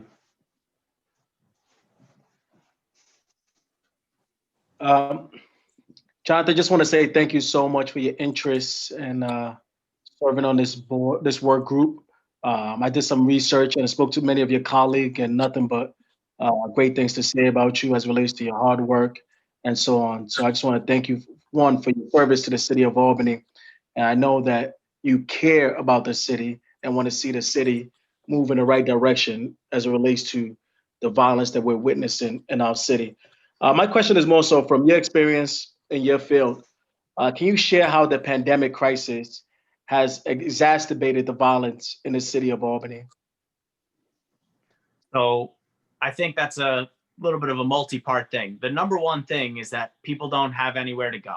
all of these programs that involve bringing kids together and working as youth groups, everything like that, are shut down. So I think that it's a nothing to do situation. People don't know where to go after school. A lot of people are out of school. A lot of people are out of work. And I think that brings some tension. It brings some stress.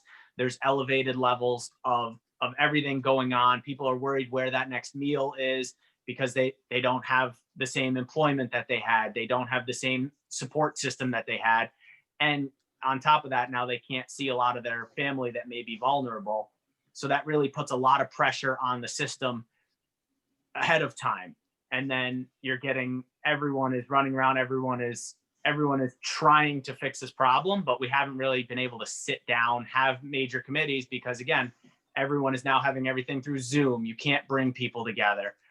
So I think overall, we need to get these programs back and running as soon as we can. As I said, there were a number of programs in the city that happened throughout the years of my growing up, like I mentioned, the Albany Olympics. You know, even something as simple as going to the basketball courts was shut down. As much of a preventative measure as it was, it's tough to see, you know, the rims not on the basketball hoops, because people need something to do. As awful as that is, people want to have activities, people want to have their normal daily life. And when you throw a curveball at them, people don't really know how to react at that. Thank you so much. Good. Wonderful answer.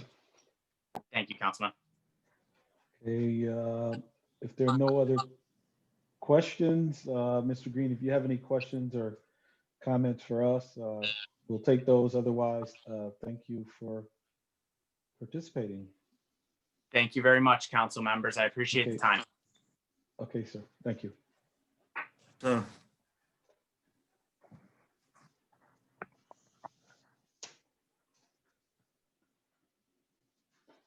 Is still on that same trajectory. I like this. I liked his energy.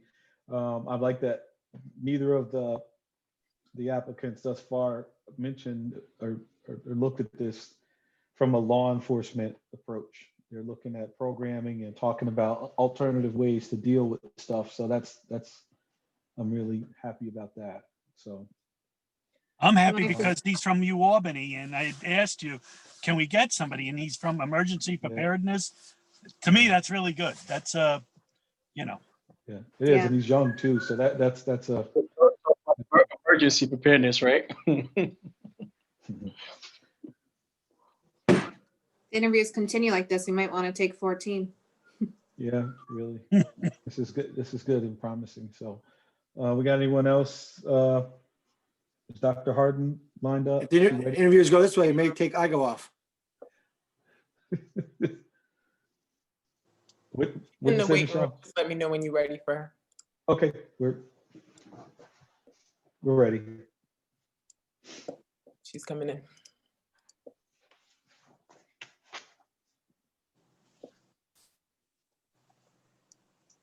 Good evening, Dr. Harden. Hello, good evening, Councilman. Hi, Michelle. Hi. Yeah, so I'm the chair of public safety. You know that.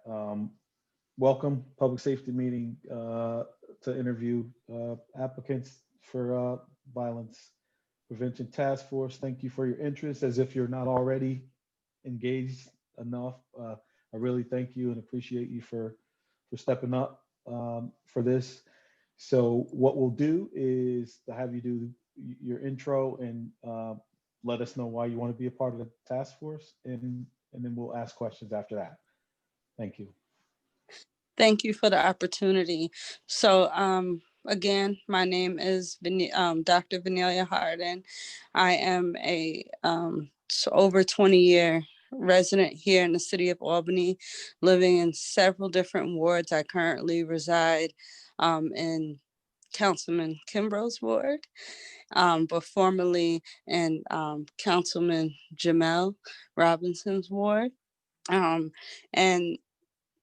I also serve, as you know, on the Albany Community Police Review Board.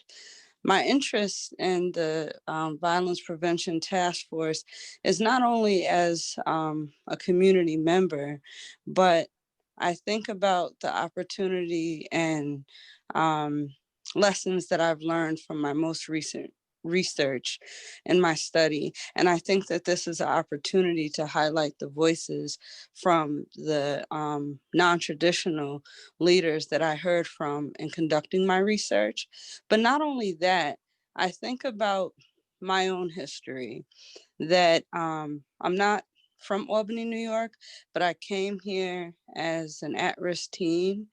And with living in the community and going through and facing the adversities that I faced, if it was not for community programming that literally wrapped its arms around me and several others, I wouldn't have the opportunities that I have today. And some of those opportunities that I was afforded as a homeless at-risk teen at 16 and 17 years of age, quite frankly, there's a lot of violence that we're seeing that is coming from our youth. And while I don't want to pinpoint where that's coming from, I think we need to get to the heart of that. But what I do know is there are opportunities that are not there, such as Equinox, that was there when I was growing up.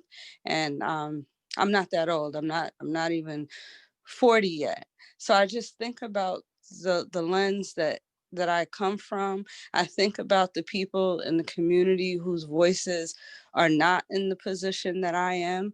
And I think that it is my duty and this is my opportunity to be the voice and of those individuals, but also provide opportunities for different individuals to become involved, engaged, and really work towards safer communities.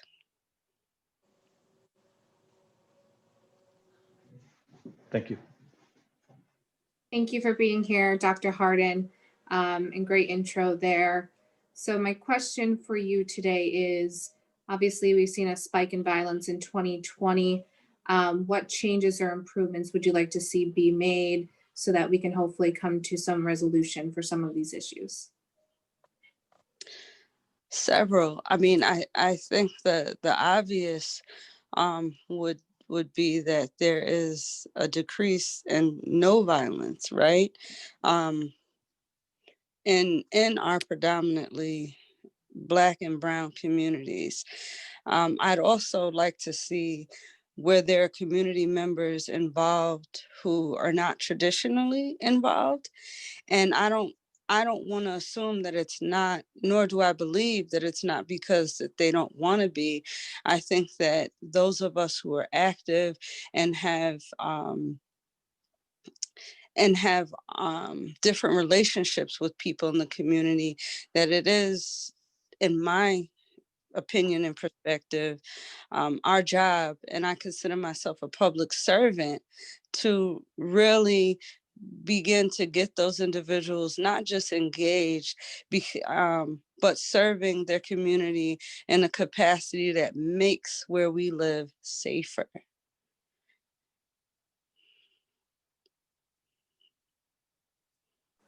Definitely. Thank you.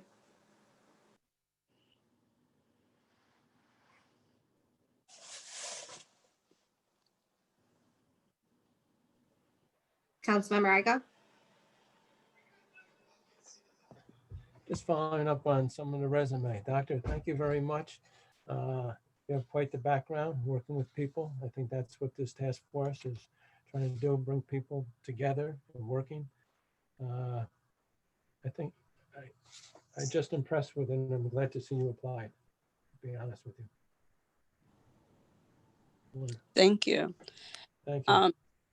I think one of the things that I want to impress upon you today is that my resume could not be possible if not having gone through the things that I've went through with the support that I received from the community. I highlighted earlier, and I'm proud to say that I am a product of Equinox's independent living program, where there were counselors, mentors, and they even hired me once they helped me get off to college. And I can't speak from every lens, and that's why this task force, I assume, and could see, will be consisting of different individuals. But I really want to bring that forth about, because my history makes me who I am. I was that at-risk, forgotten, or at least I felt forgotten child that was once in the community doing things that I'm pretty much ashamed of today. However, someone gave me an opportunity.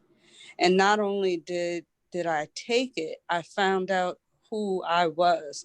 So this and other things that I do is really about giving back, because the community, the services in the community did not give up on me. And that's why I could talk about many things and my accomplishments that I'm still kind of like, wow, that I'm here. I have to remember that young girl who never thought that she could be. And a lot of the things that we're seeing in terms of violence are from our young folks. And I'm very concerned about that. And I think that we could do so much more. Doctor, that's what I think you're going to bring to the table. You're going to let people know your history, okay, and learn from you that their history is going to follow them in life, okay, and get on the right track again. That's what the kids have to hear today, I think. Thank you. Thank you. Thank you, Dr. Harden, for coming. My question, well, I just want to tell you, I'm waiting for my son. I have to sit out in the car because of COVID. He's playing soccer. My question to you is that, this committee is kind of a blank slate. It's never been done before, and we're putting this together. And I've told the other people who applied, it's like flying a plane and putting it together as you're flying it. So we don't know about the time commitments, but my own imagination is, the objective of the committee is to make sure, is to try to prevent violence over the summer, because that's when we see the upticks during the hot weather. Will you have the time to invest, if needed, in the committee, and if there's subcommittees to do it? And I think you will, but I ask everybody the same question. Thank you. I appreciate that. I would hope that this task force does not conflict with the Albany Community Police Review Board. I do fully intend to continue to serve on that board. So as long as there's no conflict there, in juggling a full-time job and getting my doctorate and so many other things, I don't know how I did them, but what I do know is when you're committed to something, you commit, you make time, and you show up and you serve wholeheartedly.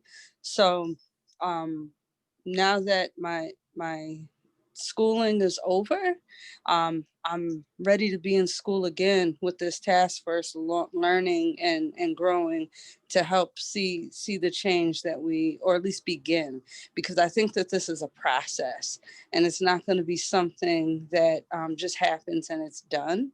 At least I hope not. I think that it's a beginning to us determining not just where the change is, but but sustainability ultimately. Thank you. What a great answer. I really appreciate you coming. Thank you. Thanks. Good evening, Dr. Harden, and I want to thank you for being willing to take this task. Forgive me, my dogs always like to get involved in my conversations. But I really want to thank you, and I appreciate you sharing your story. I think it's a story that a lot of our young people have similar struggles that that they're facing. So it is good for them to see that you can. There is a light at the end of the tunnel. and that there's a lot you can still, you can accomplish, not still, that you can accomplish. I am going to give you a little pushback in one of the statements you said. Sure. I do truly believe you're wrong about this. 40 is not old. 40 is the new 25. So you're only as old as you feel. So, you know, so as you get there, it doesn't make you old at all. I appreciate that. I think that I highlighted that, even though my daughter would say that I'm old, that it is about perspective, but also when I think about the things, that adversity that I faced was not that long ago. Mm-hmm. So that's why I brought it up. I think about, you know, doing street outreach, you know, that the program provided me an opportunity to do outreach in the community and serve as a counselor with the other teens, which after I completed my bachelor degree. So that's why I highlighted it. I think that at any age, we all have something to give and learn from, for sure. Yes, and you haven't forgotten it, and that No. you haven't forgotten it, and you still want to, you know, work hard to help others who are in that same predicament. So thank you. Thank you.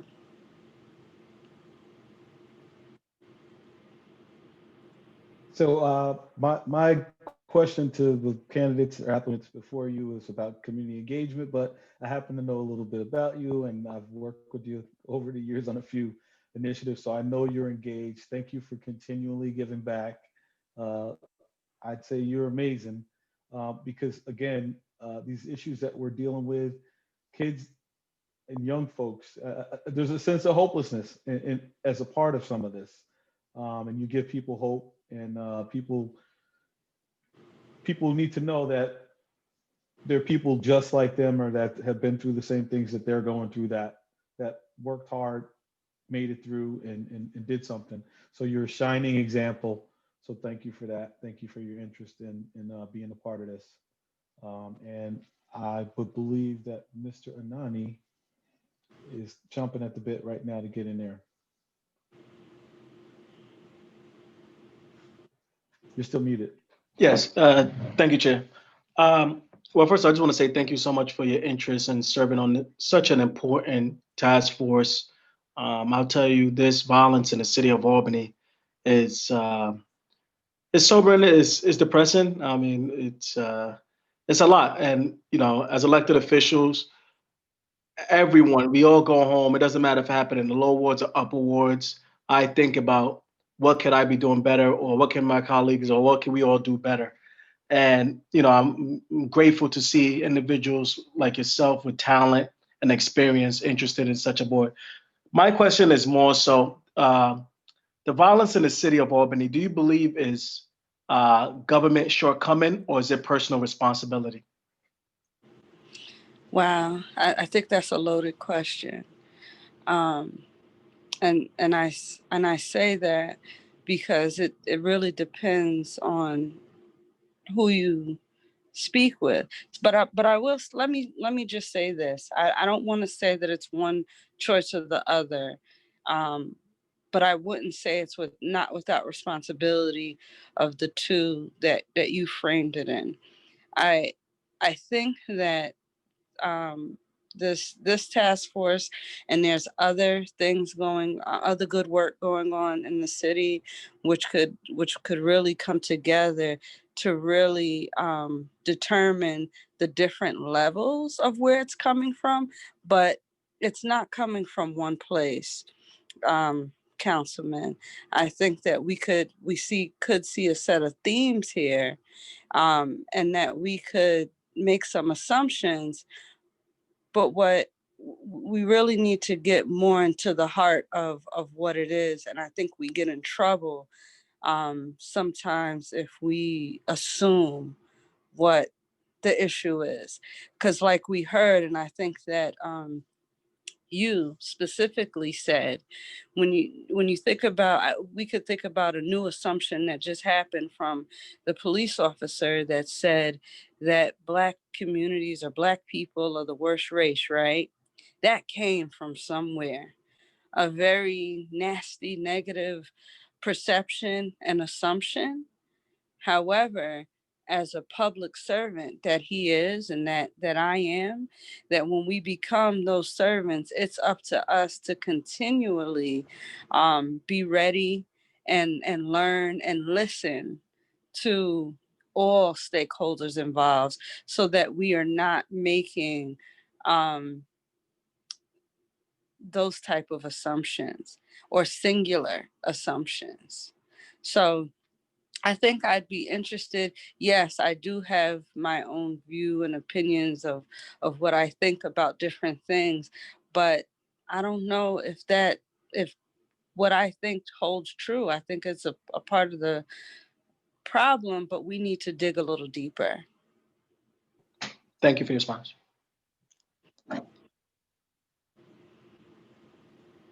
Okay, thank you, Dr. Harden. Do you have any questions for us? You know what I wondered about before this interview, and I have to thank my colleague. We were having a different discussion, but I do want to credit her for putting this thought in my head. Nairobi Vives, we were having a conversation about utilizing different resources which should be brought to the table. And while we were thinking about CPRB, I think that it holds true here, that I wonder if the Public Safety Committee has thought about or reached out or considered partnering with people like Lisa Good, who is a part of Urban Grief. And I can expand on that at a different date because I don't know what your time commitment is. But I think that while we're looking at the issue, the problem that we're also considering solutions, that one of the things that definitely holds true is that we have to consider how to address the trauma and all of this for the folks in our community and who's in position to do that. Okay. I can answer that. Lisa Good, Minister Good has provided her service to the task force. She said that she would not like to be a task force member. I did reach out, but she would be providing consultant to the task force. That's good to know. The other question that I have, if I may, is that I noticed on the call for applicants that this is right now only being implemented for 2 years. What happens after those 2 years? The plan is for members to serve for that 2-year time period and then for it to roll over. That's how. Oh, okay. Yeah. That's good to know. And lastly, one more question that I have is that in the midst of COVID, until this resolves itself, it would appear that we'll continue to meet this way. But in the hope that in the coming year, there'll be some resolution to COVID, is there consideration about how this task force will convene so that it's not in one place to be able to speak with and engage different members in different wards? Yeah, and that is for, we're leaving for the task force to decide. We'd love to see that and have, all, different areas engaged. So, but yeah, I would fully expect that would happen, but that's something the group is going to have to decide how you tackle that. Okay. And actually answered. What'd you say?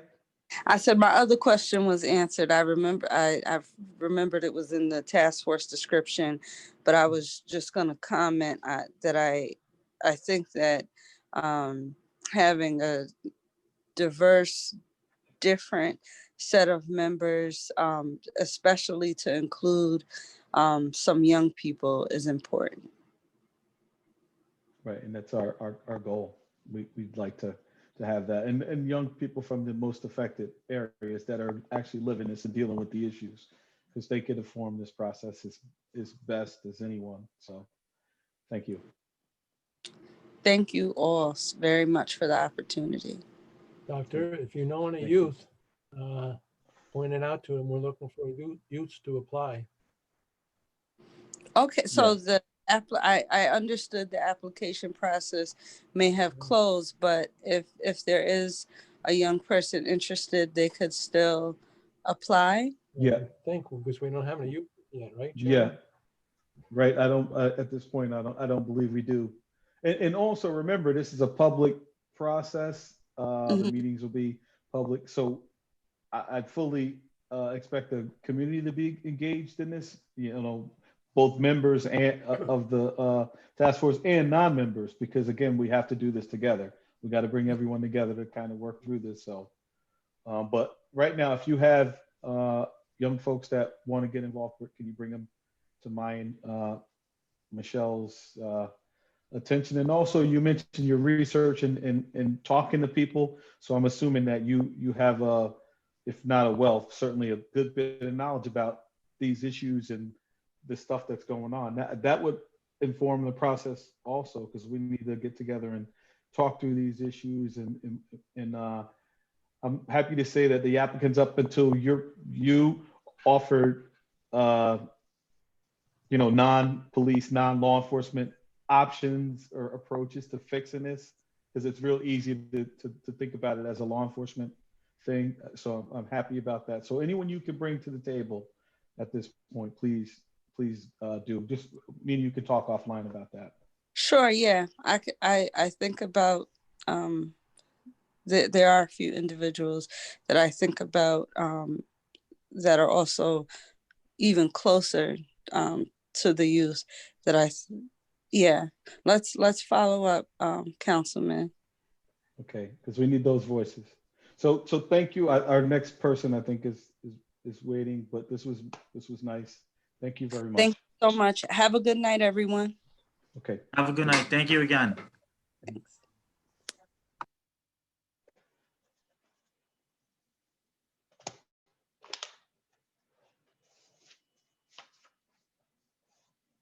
So we have two left. So we has added Steph to tonight's for 7:45 because he can't make it tomorrow. Okay. All right. Sounds good. So I don't know, we seem to be batting 1,000 thus far. So just it's good. It's got some good candidates.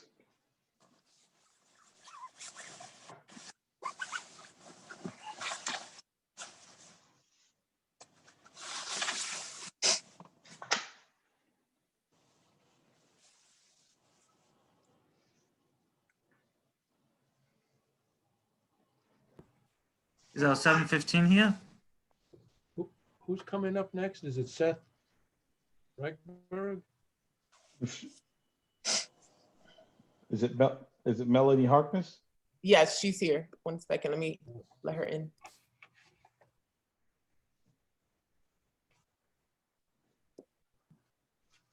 She's in.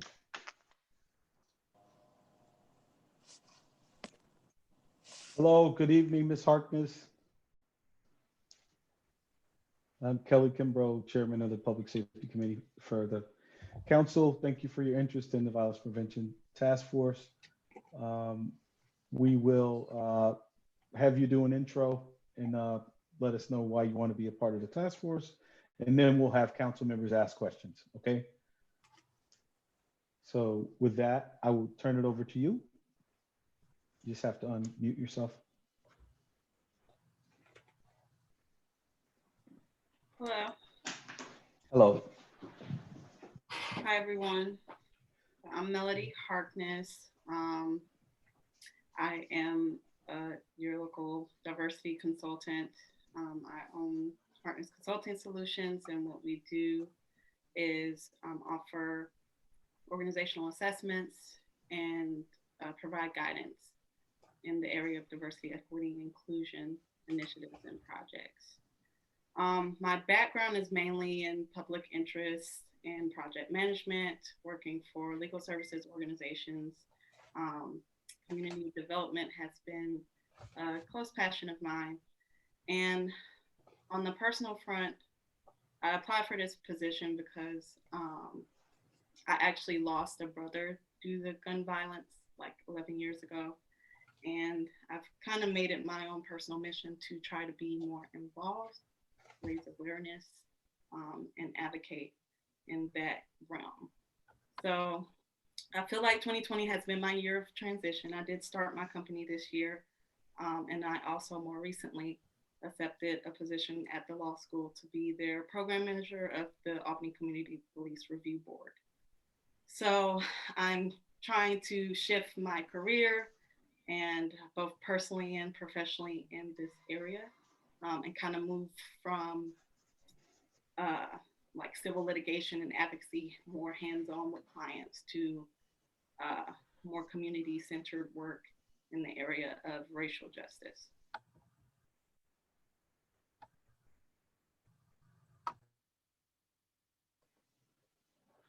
Okay, thank you. Ms. Frederick? Hi, Ms. Harkness. Thank you for coming today, and congratulations to you on your recent accomplishments that you just mentioned. My question for you is, we've seen a spike in violence in 2020. What changes or improvements would you like to see happen to hopefully lead to some resolution to these issues? I think that we need a better sense of community, and we need a more streamlined way of offering and spreading information about the resources available to community members. I think there's a lot of underlying causes as to why violence, has increased. And I think it comes down to having resources. It comes down to having community.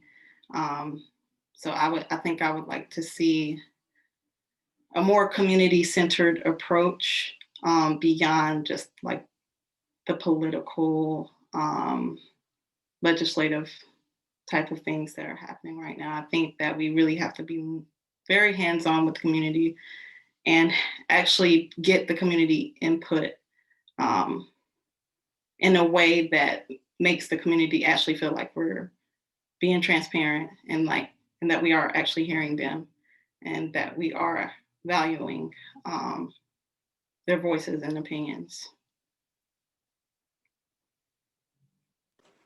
Definitely, that's a great answer. Thank you.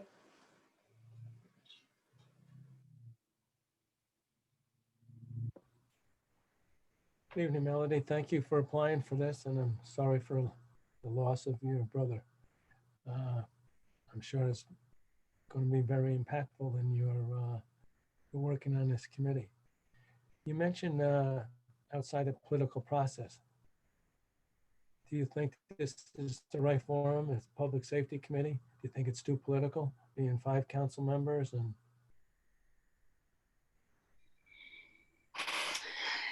well, I think from the community perspective, the answer would be yes, especially if you guys are handpicked by other, elected officials. I think the issue is that there's not being room created at the table for community members. I think that they do feel shut out.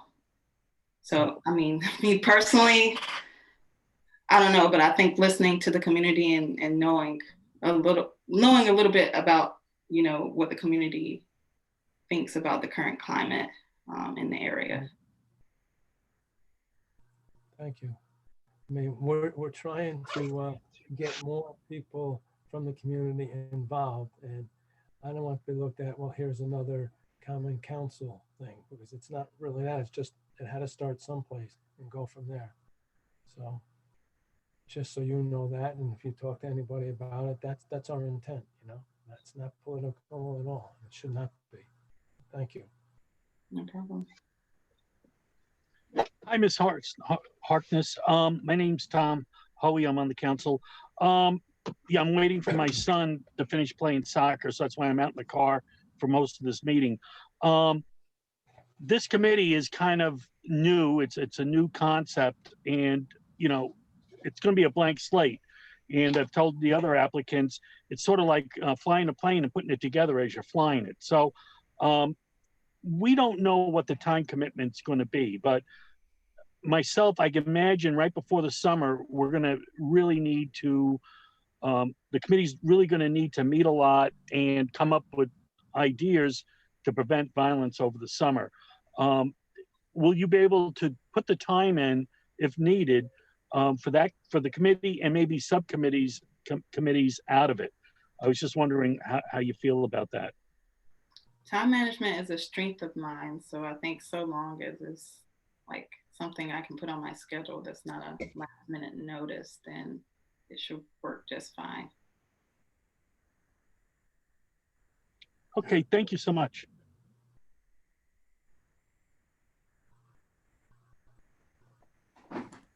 Thank you for your application and thank you for your time. I am sorry for as Councilman Igo said, sorry for your loss, and I know that when you lose family member, it's not the same. You know, I am sorry that you had that experience.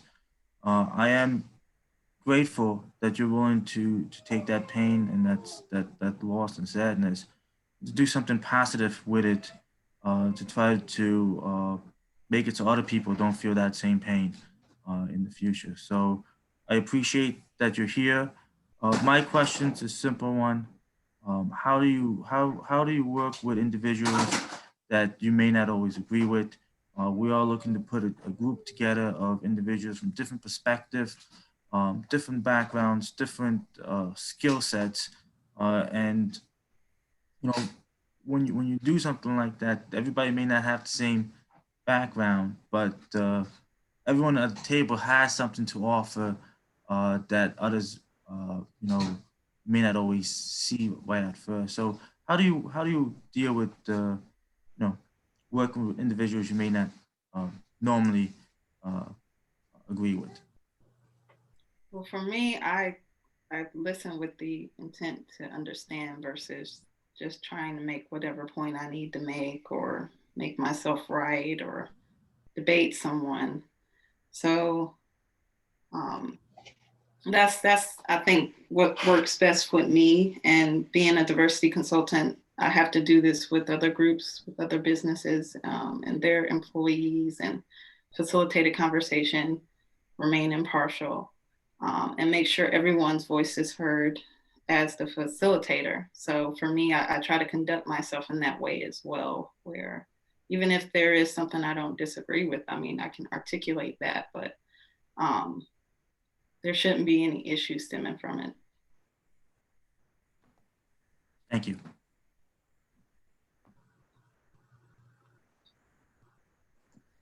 Okay, thank you, Ms. Harkness. So I'm just looking at your resume. How long have you been in the area? I've been in Albany 4.5 years. 4.5 years, okay. So yeah, and I see your work with legal aid. So you probably engage some community folks in that. But aside from work, your work life, any community engagement in your personal life? Yes. So community engagement, I mean, like I like to develop projects, community projects just on my own in my personal time. The most recent one I did was back in August. I hosted, organized a backpack giveaway for you know, children and their parents to come pick up backpacks to still promote excitement for school, although they weren't going to school in person. So that's just like one example. I also organized help these young little Black girls run a lemonade stand over the summer. That was a very great experience for those two. They got a lot of love from the community as well as a little bit of press as well. So for me, I feel like my entire life, my career has been kind of like dedicated to community development, but so has my personal life. I'm constantly thinking of ways to give back to the community, which was one of the reasons I built my company in the first place, is because I wanted to be a resource. I want to be able to grow the business so I can offer employment to youth and disadvantaged, underrepresented groups, specifically in this community. Okay, so thank you for that. Mr. Anani, I can't see you, but would you like to engage? Yes, thank you, Chairman. First, I just want to say thank you so much for the work that you're doing in the city of Albany, and also your interests on serving on the task force. I have two questions today, but the first one is more so from your experience in your field. Can you share how the pandemic crisis has exacerbated the violence in our communities? Well, as a legal aid advocate, I feel like I've encountered a lot of people who lost employment during this pandemic. I mean, I would say 90% of the clients that I interacted with this year had lost employment stemming back to March, soon as everything kind of wound down. So, and the issues with unemployment, like, yeah, some people got it, and then there's a lot of people that are still waiting on benefits. So we're talking about people who can't support their households and have no control over, we're in an unprecedented time at this point. So I think violence is exacerbated when people are desperate to, find a means of income to sustain their household. And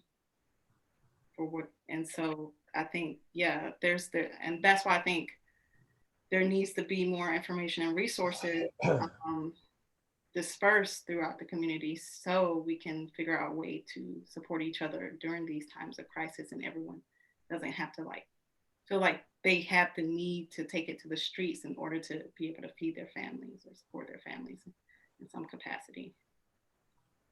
Yeah, thank you. My next question is, do you feel gun violence is more pronounced in marginalized groups than others? If so, what factors do you think contribute to this?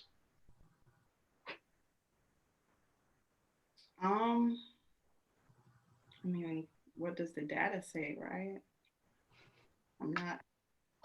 I think that marginalized groups are definitely affected more, especially during this crisis as well, compared to others.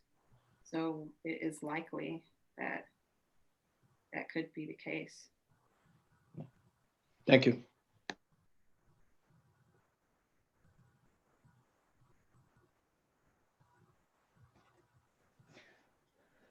Okay, if no other members have questions, we'll close out. Ms. Harkness, do you have any questions for us? I guess my question would be, what would the next steps be for So we have interviews, one or two more left for tonight. We're going to do some interviews tomorrow, make some choices, and then try to work on setting up a preliminary meeting. I think we're shooting for the beginning of January, just to be realistic, first or second week of January to get moving. And after the interview process, we'll be in touch. All right. Thank you very much for your interest and your time and willingness to volunteer. And again, sorry for your loss. Again, as a child of both the victim and a perpetrator of gun violence, it never goes away. And so I feel your pain. But thank you. Right. Thank you all for your time. Thank you. Have a good evening.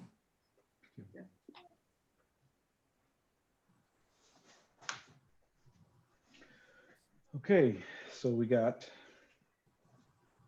Joseph is in the waiting room. If you're ready for that.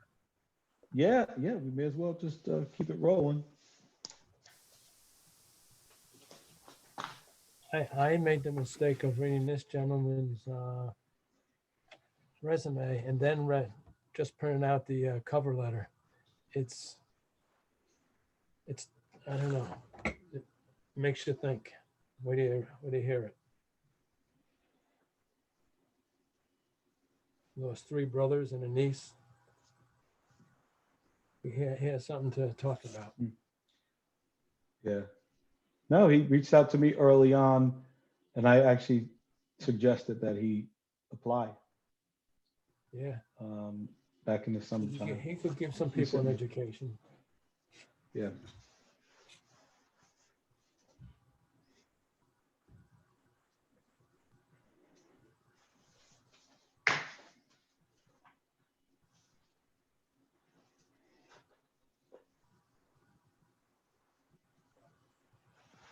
Almost there.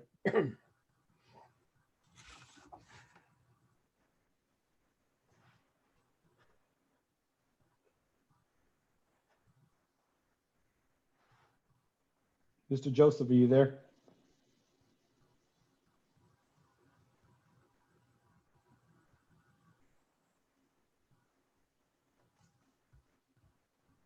You're, we can't hear you. Looks like, are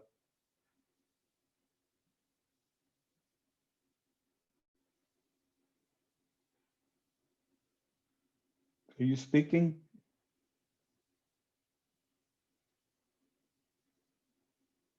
Can you hear me, sir? There's no sound. Did we lose him? Give me a second. I'm trying something. Oh, you trying something? Hold on. You trying something?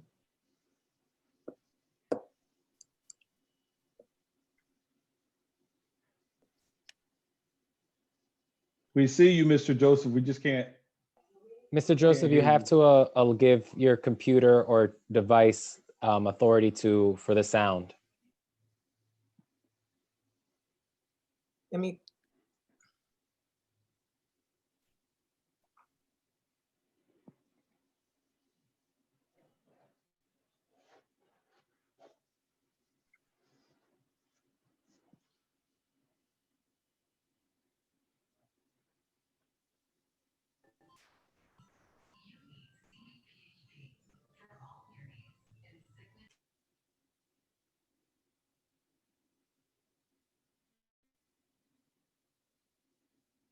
Again, we see you just fine. We just don't have any audio.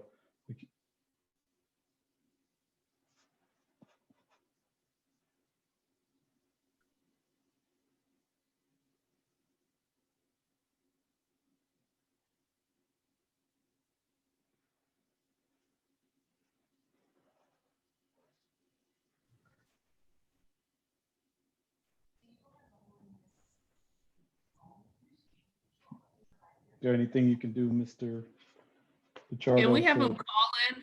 I mean, what's his phone number? Because, I mean, if you can see him and he can call in, he can provide the responses. Okay. Are you calling him, Michelle? Yeah, I'm calling him back. Okay. If it is a Zoom meeting, he should be able to call in with his phone. And that way we could all hear him. It depends on how the meeting is set up. You have to be, when they built it, they would have had to have allowed call-in participation. We did that. We allowed it. Okay, I got it. Somebody said, Yeah, we got you, sir. We can hear you. You there, Mr. Joseph? Okay, let me see. I didn't hit the microphone. Now I can't see nobody. Is it a phone? Are you on the phone? Yeah. I think if you slide left or right, it gives you, at least you'll be able to see the person speaking.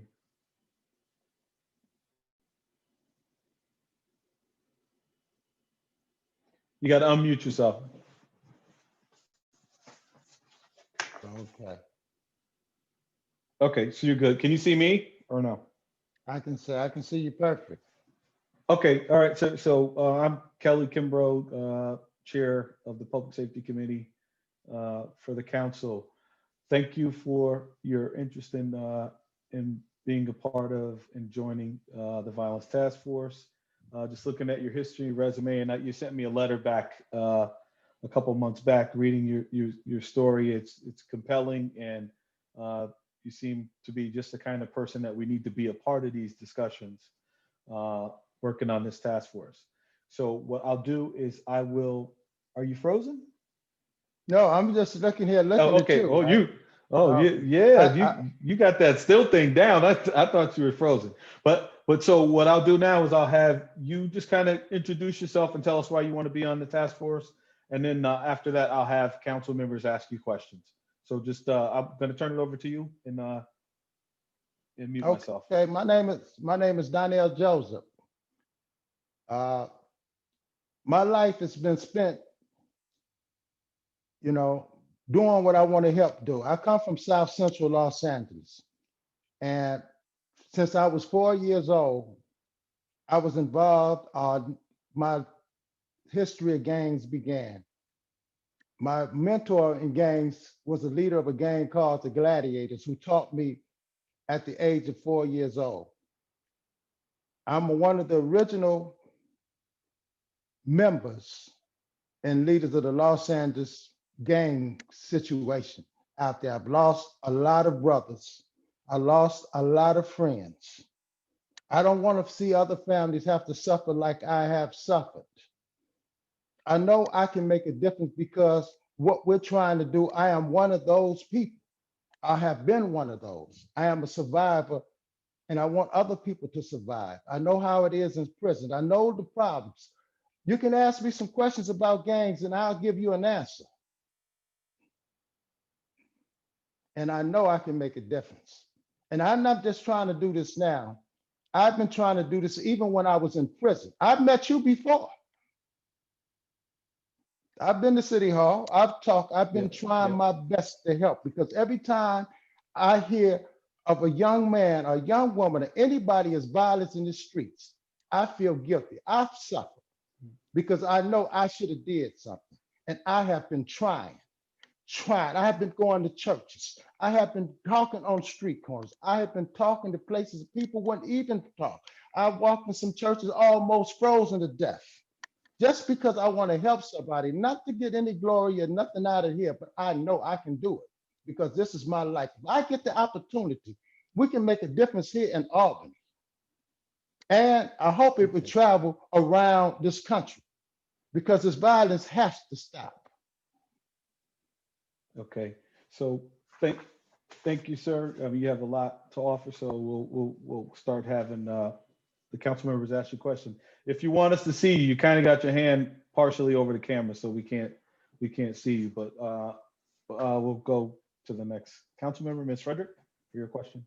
Hi, Mr. Joseph. Thank you for being here, and thank you for that well, incredible background there, and being able to turn that and everything you did and want to help and service what you've gone through. So I definitely appreciate you being here, and think that that is an attribute that we would like to see on this body. So my question is, in the city of Albany particularly, we have seen an increase in violence within 2020.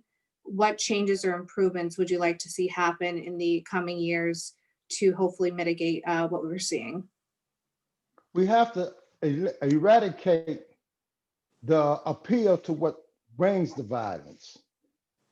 As world changes and as situations change with governments and societies and different communities, certain elements come in, whether it's drugs, whether it's certain violence, whether it's a different culture. So it's something that you have to be atop of to know how to address it. Because if you try to address certain problems from the old playbook, you're going to get the same problem. So how to alleviate the problem, you have to talk, you have to have an open forum with certain violent people, but not in the manner as you given, like in gangs, for instance. The worst thing you can give gangs is to communicate them on a level is that you respect them. Not disrespect them, but once you give them credit, you have emboldened them and they're going to grow even stronger. It's ways that you have to talk. It's ways that you have to demoralize. It's ways that you have to put the seed there. See, a lot of these young people out here involved in this madness, they don't know what's gonna happen when they go to prison. They think they're gonna have cellular phones. A lot of them think because there's 4 or 5 of them that they're tough. 3 of them is gonna tell on the other one. So you reach them and you give them ideas. You give them something to think about. You train them. So violence is not the answer.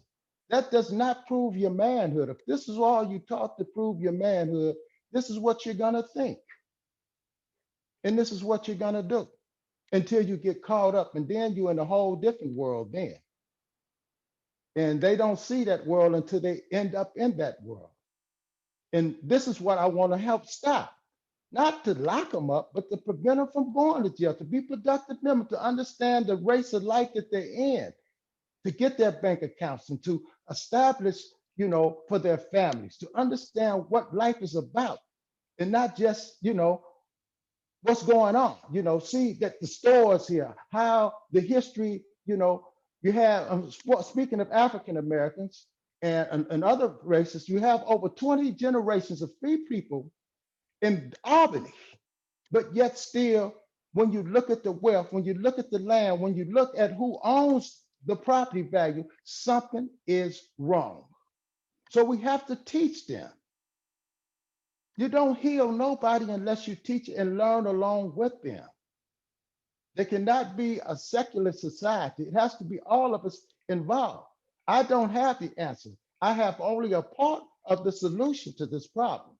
I am a team player, and it takes a team player to work together, to go to the high schools, to go to the elementary schools, so they can know that what they're doing is wrong. We have commercials all day long tell you don't smoke. They'll tell you don't do this. But is there any commercials to tell you about the violence?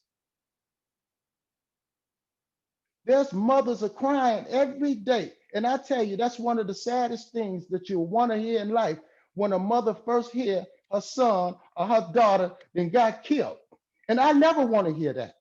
So whenever I hear violence or a child or somebody losing their life in there, I am touched, because I lost 3 brothers and a niece to violence and over 100 friends. I had friends executed.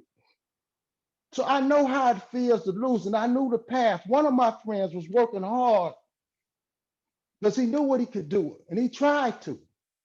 But unfortunately, he was executed. And that was Stanley Tookie Williams. I don't know if you ever heard of him, but Took was a good person. And I know if I can continue his work and the work of others to help somebody, then that makes me feel good. And I'll be able to at least have some peace and let my life be meaning something to help somebody. And if I don't get this position, I'm going to still be there because it's my nature. I didn't come out here. I come to Albany for this reason here. And I just hope this council give me that opportunity. And it might be the best decision y'all all ever make. I'm just kidding. Yeah. But okay, the next person. Okay. Yes, thank you, Mr. Joseph. Next, Mr. Igo. Donnell, I made the mistake. I was telling the council members that I didn't have your. Can't hear you. I can't hear you. Joe, you're muted. You're muted. So, All right, I thought I was losing the computer again. Donnell, thank you so much for just being you and telling us. You've been an education right here already. And you saying you're a team member, you're a member that should be on this team we're putting together. You can give people an education, a different education that we've never really heard all these insides on, okay? But you can guide people in the right way. And if not on this board, okay, you have to find a venue to do it, what you're saying.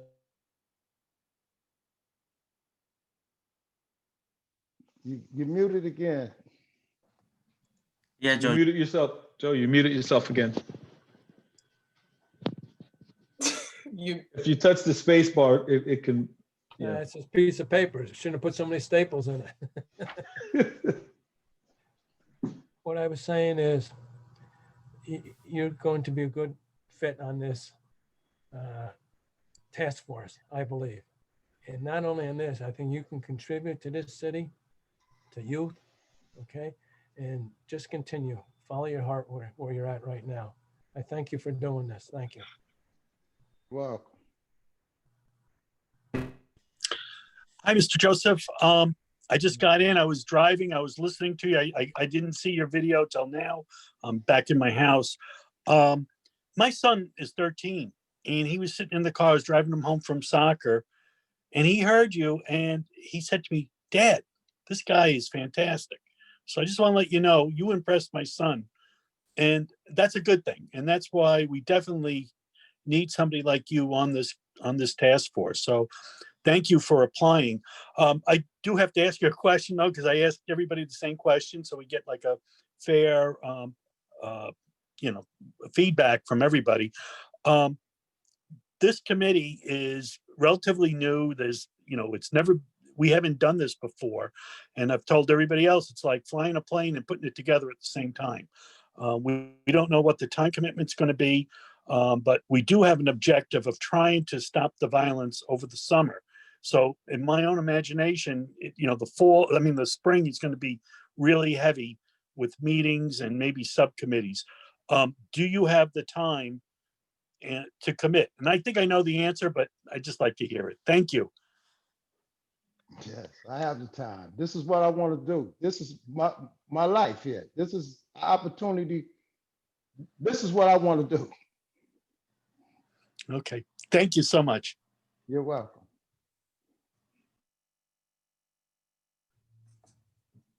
Thank you, sir, and thank you for applying and being willing to give your time for this. I also would be remiss if I didn't give you my condolences for all the pain that you've lived through, throughout your life.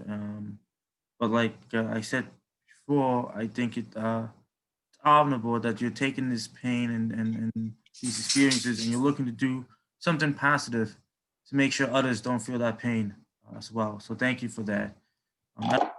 I think my wife still has the #1 spot of best decision I've ever made. But I can tell you, you're probably one of my top 10 on the council. So I thank you for doing this. I thank you for being willing to put yourself and give your time in this role. Like Tom said, I do have to ask you a question because we're asking everybody questions. And my question's a simple one. How do you work with individuals from different perspectives, from different viewpoints, individuals that you may not always agree with, but that you're coming together as a group to try to find ways and means to try to move our city into a better position? When I said team player, you have to be a better listener than you're a talker. So you have to weigh everybody. You have to have an open mind. If you don't have an open mind, you're only going to see one side of an affair, so you won't make a good decision no matter what it is, because you're only seeing one side. So you have to be open to hear all sides and everything. This is why I know I can help, because I've not only have communicated with higher levels of our society, but the lowest, and some people that people will never even have the courage to even talk to, because I have the empathy to listen and to learn. I don't have all the answers, but the answers that I do have, I have. And I'm willing, I have to learn from each one of the council members. It's a team here. I just want to be a part of the team. Well, thank you. You've got my vote to be on the team. Thank you, sir. Yes, Mr. Joseph. So you have a compelling story. You get out into the community and talk to any kids or groups, community groups about the hazards of that life?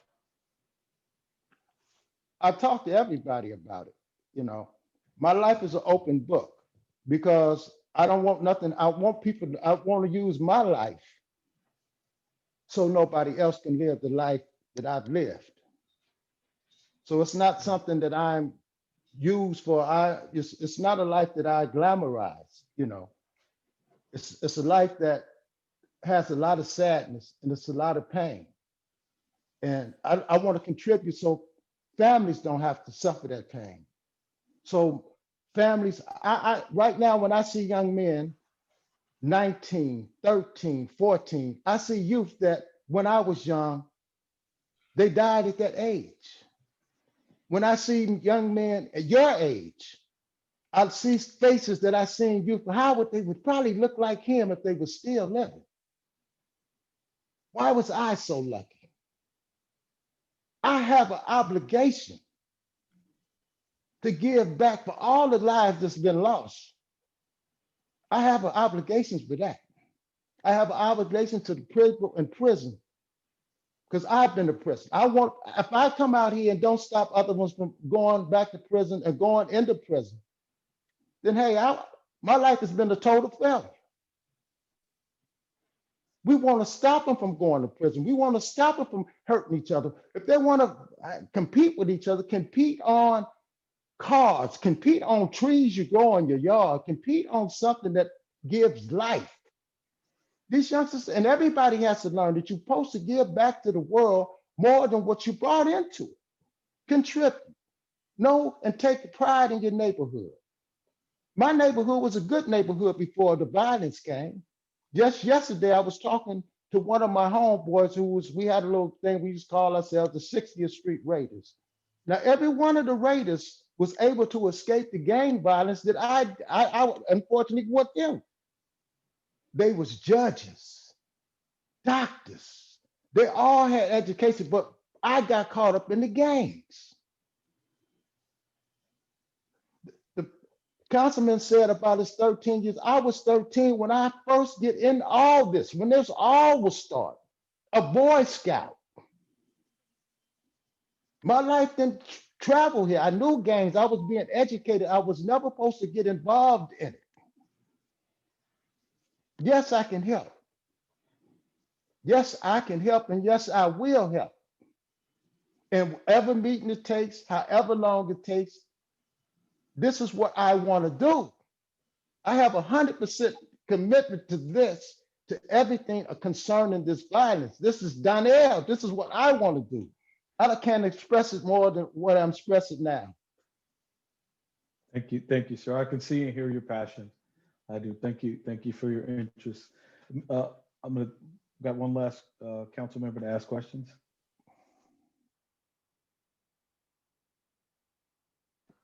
Mr. Nandano, I just want to say thank you so much for your interest in serving on this task force. Just looking at your resume, your cover letter is really impressive, and just a passion. I just see it right there, and I think that that's the type of people that we need on this task force. We need individuals who are going to bring that energy and passion and shake things up. Shake things up. You know, when they want you to turn it down, you turn it up a little bit more. I know that's something that has been guiding me on the council. But my question more so is the violence in the city. Do you believe it's government shortcoming or is it personal responsibility? It's both.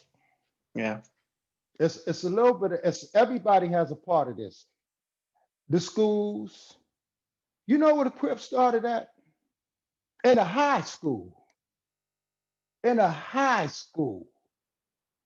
You understand what I'm saying? In a high school, and that high school has created a seed that has spread it around the nation. Me and you have talked before. We've talked about this.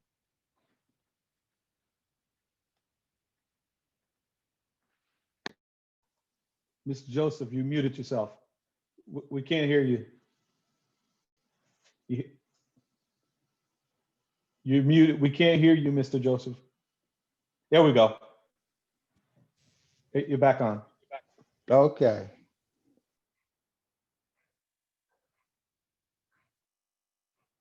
Oh, something.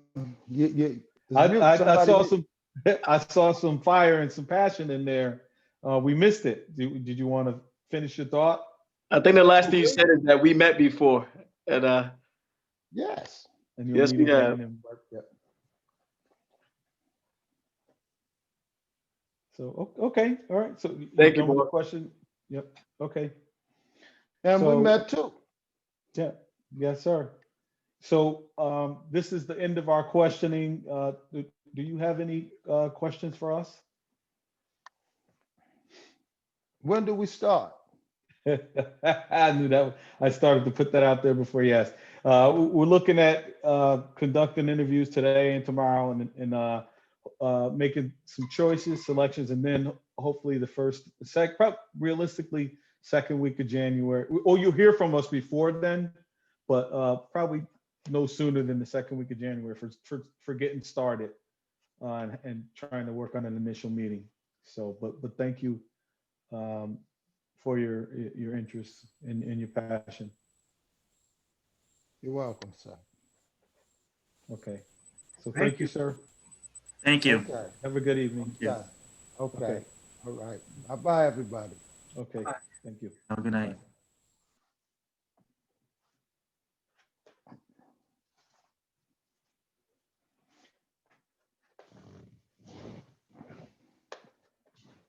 Steph is in the waiting room if you're ready for him.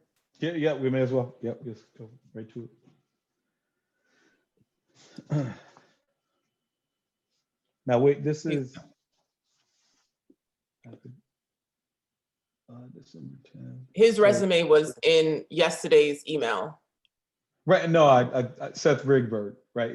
Yeah. I broke it into 2 different days. I just got. He was at for 6:45 for yesterday, but we just Okay. moved him up.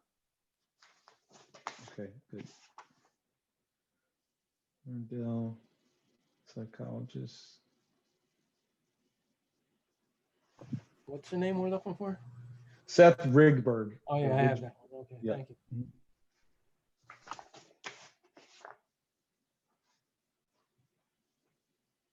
Are you with us, Mr. Rigberg?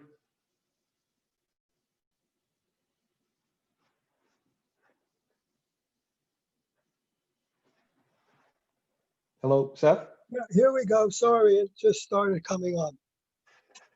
Are you able to see me? No. You can't see me.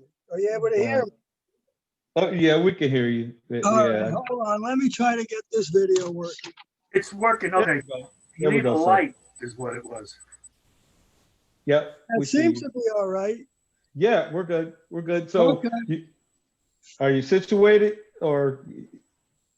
Okay, so hey, my name is Kelly Kimbrough. I'm the chairman of the Public Safety Committee here on the council. Thank you for your interest in joining the Violence Prevention Task Force. What I'll have you do is give an intro, let us know why you want to be a part of the task force, after which council members will ask a few questions. Yeah, well, this is something, like I said in the resume, I've been working for the county out of the family court since 1999.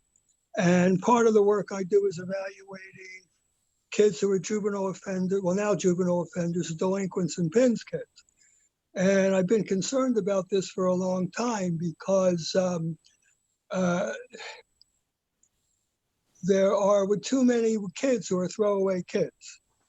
And I don't think the problem or the obstacles that face these kids are insurmountable if there's a concerted effort from society and the community to make changes in the way the kids are treated. And I'm not the only one. I've been talking to the probation office. A lot of people are very frustrated about the lack of options for the children who are becoming involved in the juvenile justice system. The extreme, which is what people are concerned about, is the violence, the gun violence. The problem starts way before that. And if it's dealt with early on, most of the kids who get caught up in violence would not get caught up in violence. So I've been trying to get people in, not everybody's interested. It's a question of where you go with it. Well, I'm working for Albany County. I didn't want to try to get anything going countywide because I thought that might be a problem. But seeing as this is a city program, I thought that this might be an opportunity to make a contribution with the ideas I've got in order to make real substantial changes for the kids that I see all the time. And it really breaks my heart to see what goes on with these kids. I go into elementary schools and you see the little kids lined up and they're all very sweet and delightful and they're very eager, but I know a lot of them, once they hit middle school and high school, we're going to lose them. And it's very upsetting to me. That's why I'm interested in this, becoming a part of this. Okay, thank you, sir. Ms. Frederick.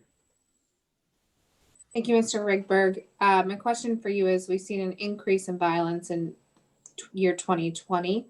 What changes or improvements would you like to see made to hopefully mitigate these issues? It's really the end result of a long problem. So it's like a mathematical equation. The left of the equation is the components that cause the results.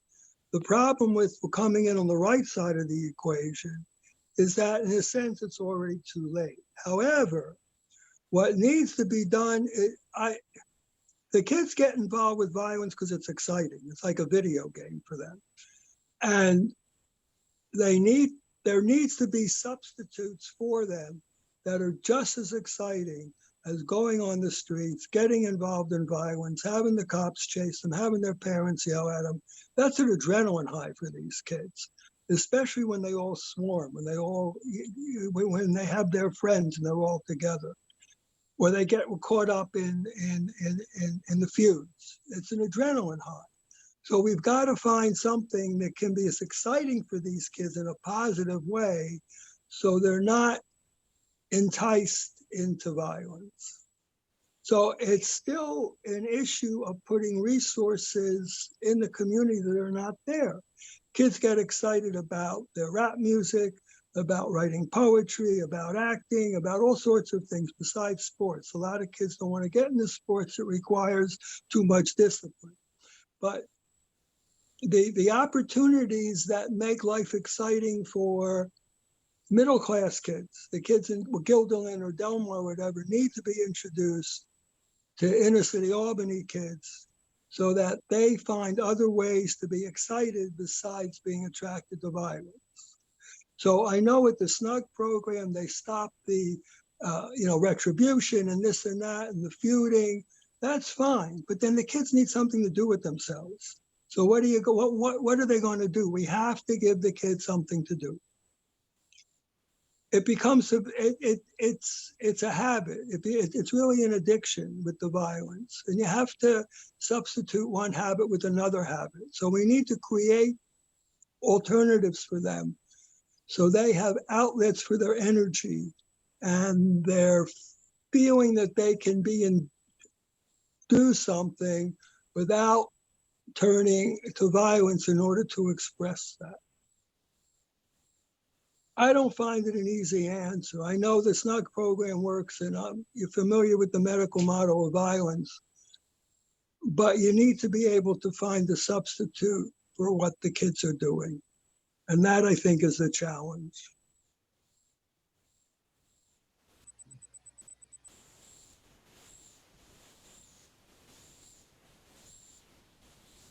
Am I still with you? Yes, we're just waiting for the next. Thank you for that, sir. Mr. Igo? I really have no questions. I'd like to say that I agree with a lot of what the gentleman says. I think the enticement that they have and that bad habits have to be changed. And I hope if he's on this board that he can talk to people who know some of the other side of it. You know what I mean? And I think he'd be a good plus. I'm sorry. Thank you. Yeah, hi, Dr. Rigberg. Again, that's the first time I've heard an explanation about the adrenaline high, and it, makes kind of sense. My question is, it's based on that this task force, this committee, is really, we haven't tried something like this before. We've tried other variants, but this is brand new. And I've told the other applicants, it's like building a plane as you're flying it. And we don't know what the time commitments are going to be, but the goal of this task force is that to try to quell the violence this summer. So in my own mind, I'm thinking that in the spring, there's going to probably be a lot of meetings, a lot of maybe subcommittees. And so my question is do you have the time to put into this? It could get time intensive. So that's my question. I do actually. I'm going to retire at the end of the month, but I'll be working part-time for the county after that. So it's basically 2.5 days of work. So I've got time for something like this. Thank you. And thank you for applying. I appreciate it. Well, thank you. Yes, thank you for applying. Thank you for your time. My question's a basic one. We're looking to put together a team of different individuals from different backgrounds, different perspective, different life experiences. How good are you at working with individuals that you may not always agree with, and you may not always understand their viewpoints? I do this all the time. I'm part of a team. My job is to make suggestions about what services families or kids need to make things better.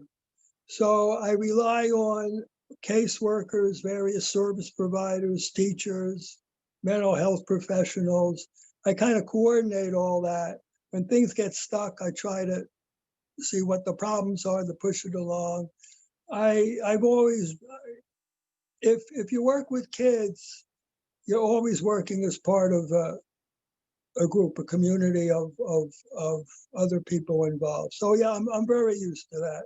Sometimes people listen to me. Most of the time, it goes with the flow. I do what I can. So yeah, that's not a problem for me. Thank you.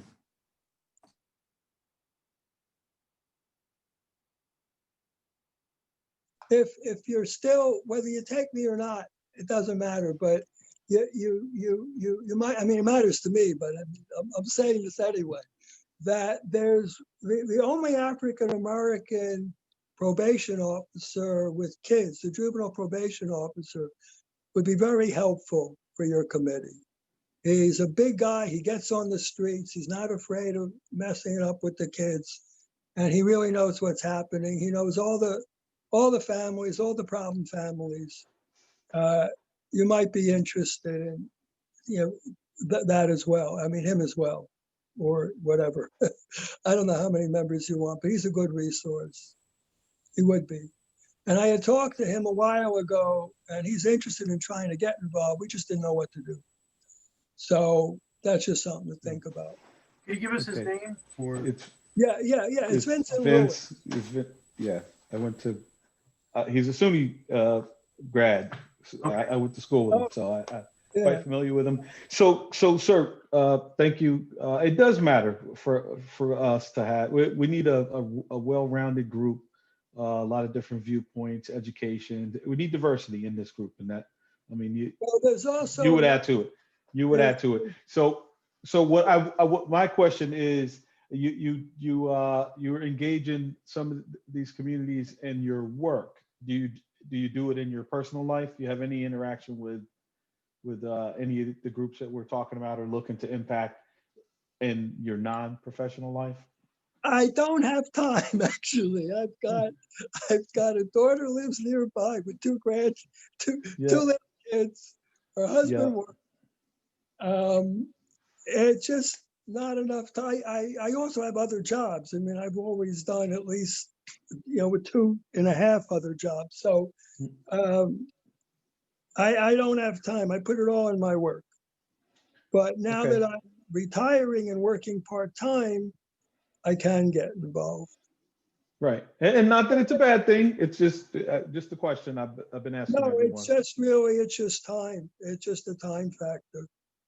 You know, I work, you know, supposedly 7.5. It's about 9 hours a day at the county, and then extra jobs. Just it eats up all my time. So I don't. Okay, is Mr. Nandi looks like he left the conversation? Did he? So I'll ask Mr. Anani's question. It was another council member that was on before you got on. That's the violence in the city. Do you believe it's governmental shortcoming or personal responsibility? Whoa, you're talking about kids. So it's personal responsibility in the sense that they're the ones who decide to do what they do. But kids are, you know, I say this about all kids, so I don't want this to be misunderstood. You know, kids are stupid. They aren't, you know, they don't know how to make good choices because their brains aren't developed well. And they're very much in the moment, and they are very much governed by emotions, because that's, kids get, you know, the brains get more activated in the emotional part of the brain than the thinking part of the brain, with up till actually mid-20s, it decreases, but kids think emotionally. So it's a personal choice, but they're not necessarily capable of making those choices. Kids have too much freedom. We give kids freedom that their brains can't handle. So it's a choice, but it's a choice they should not be allowed to make. And the problem is that with the neglect of the government, in the sense of not having enough services, not having enough educational alternatives, because the kids are not interested in school, it's not their fault. If they're not interested, something's wrong with the educational system, and a lot of people study that. The gun should not be available, the drugs should not be available, the government lets that happen. So in that sense, it's a government responsibility, even though the kids are the ones making the decision to do what they do. But I don't think it's an informed decision because they're children. It used to be you couldn't vote till you were 21, you couldn't drink till you were 21. That was it. But now after Vietnam, they thought, well, if the kids can go die, they got to be allowed to drink. They got to be allowed to vote. Well, they're children. They're children. And we have to remember that.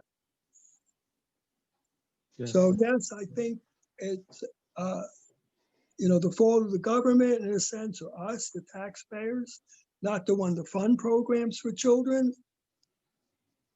And we have to figure out a way to teach the kids to make better decisions. Okay, thank you for that, sir. So with that ends our. I apologize. I don't do yes/no answers very easily. Right. No. This is what we don't want. That yes/no answers. We want deep. Work for me. We want that. You got that. That's just brilliant. So, do you have? That concludes our questioning. Do you have any questions for us?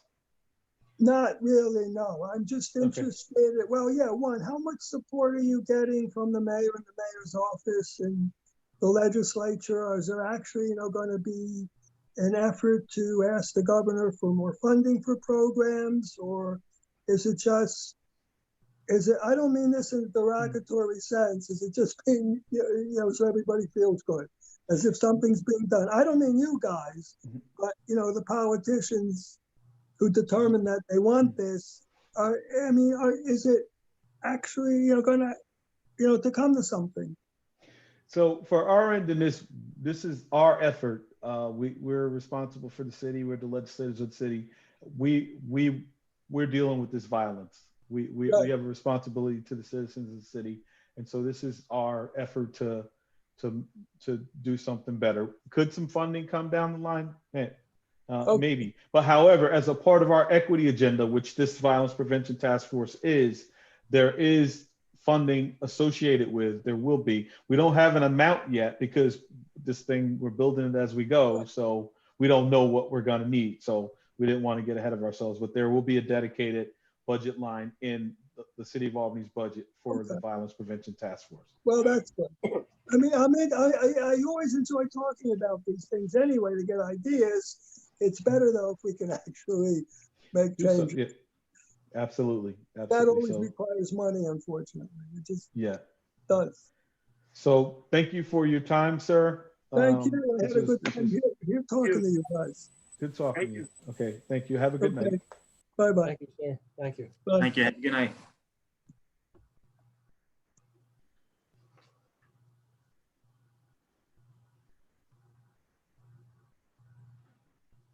What do we do now? So yeah, we don't have any more applicants, do we, Michelle? So what happened to two that we missed tonight? John Poe and April Ferguson? Are they coming tomorrow or? So what happened? The applicants that didn't participate. So you said John They never responded. They didn't respond to my email or call. But Danielle said, okay, yeah, because I could hear him when you were talking. Go ahead. Sorry. I'm sorry. He answered my call and he said he was doing his COVID work protocol and was not available. He didn't specifically say how long he would be unavailable, but we can get clarification and see if he's available tomorrow. Tomorrow. Yeah, that'd be helpful. And Ms. Ferguson never answered. I mean, I would say just take another shot at it when you just give her a call tomorrow to see if she's still interested and give her the opportunity at least. But beyond that, I mean, what are we going to do? I think we got a pretty good group that we really, and it's diverse. They all bring something different to the table and to the conversation. It was weird. It was like I think we can get at least 5. Right. Yeah. Because I really at number 13 someplace. I don't know. So I really liked the group. So I guess at this point, unless we were going to go off live and have a further discussion about the candidates for a couple minutes before shutting down, we could do that. Otherwise, we can close out. It might be a good idea other than doing 15 tomorrow night. At least right. So can you take us out of the live and we can have a discussion? Need a motion. Motion. Make a motion that we go into executive session to discuss personnel matters. Personnel or appointment? Or appointment. Personnel appointment matters. Okay. Is there a second? Okay. All in favor. All in favor. Aye. All in favor. Aye. Aye. Okay. Just wait real quick. Mm-hmm.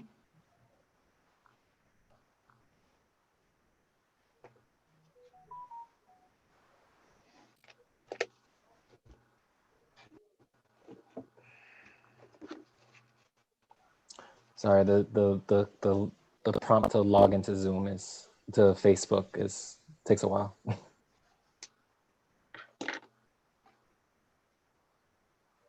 So tomorrow we'll just start interviewing right away. We won't, right? Pretty much. Yes. Okay.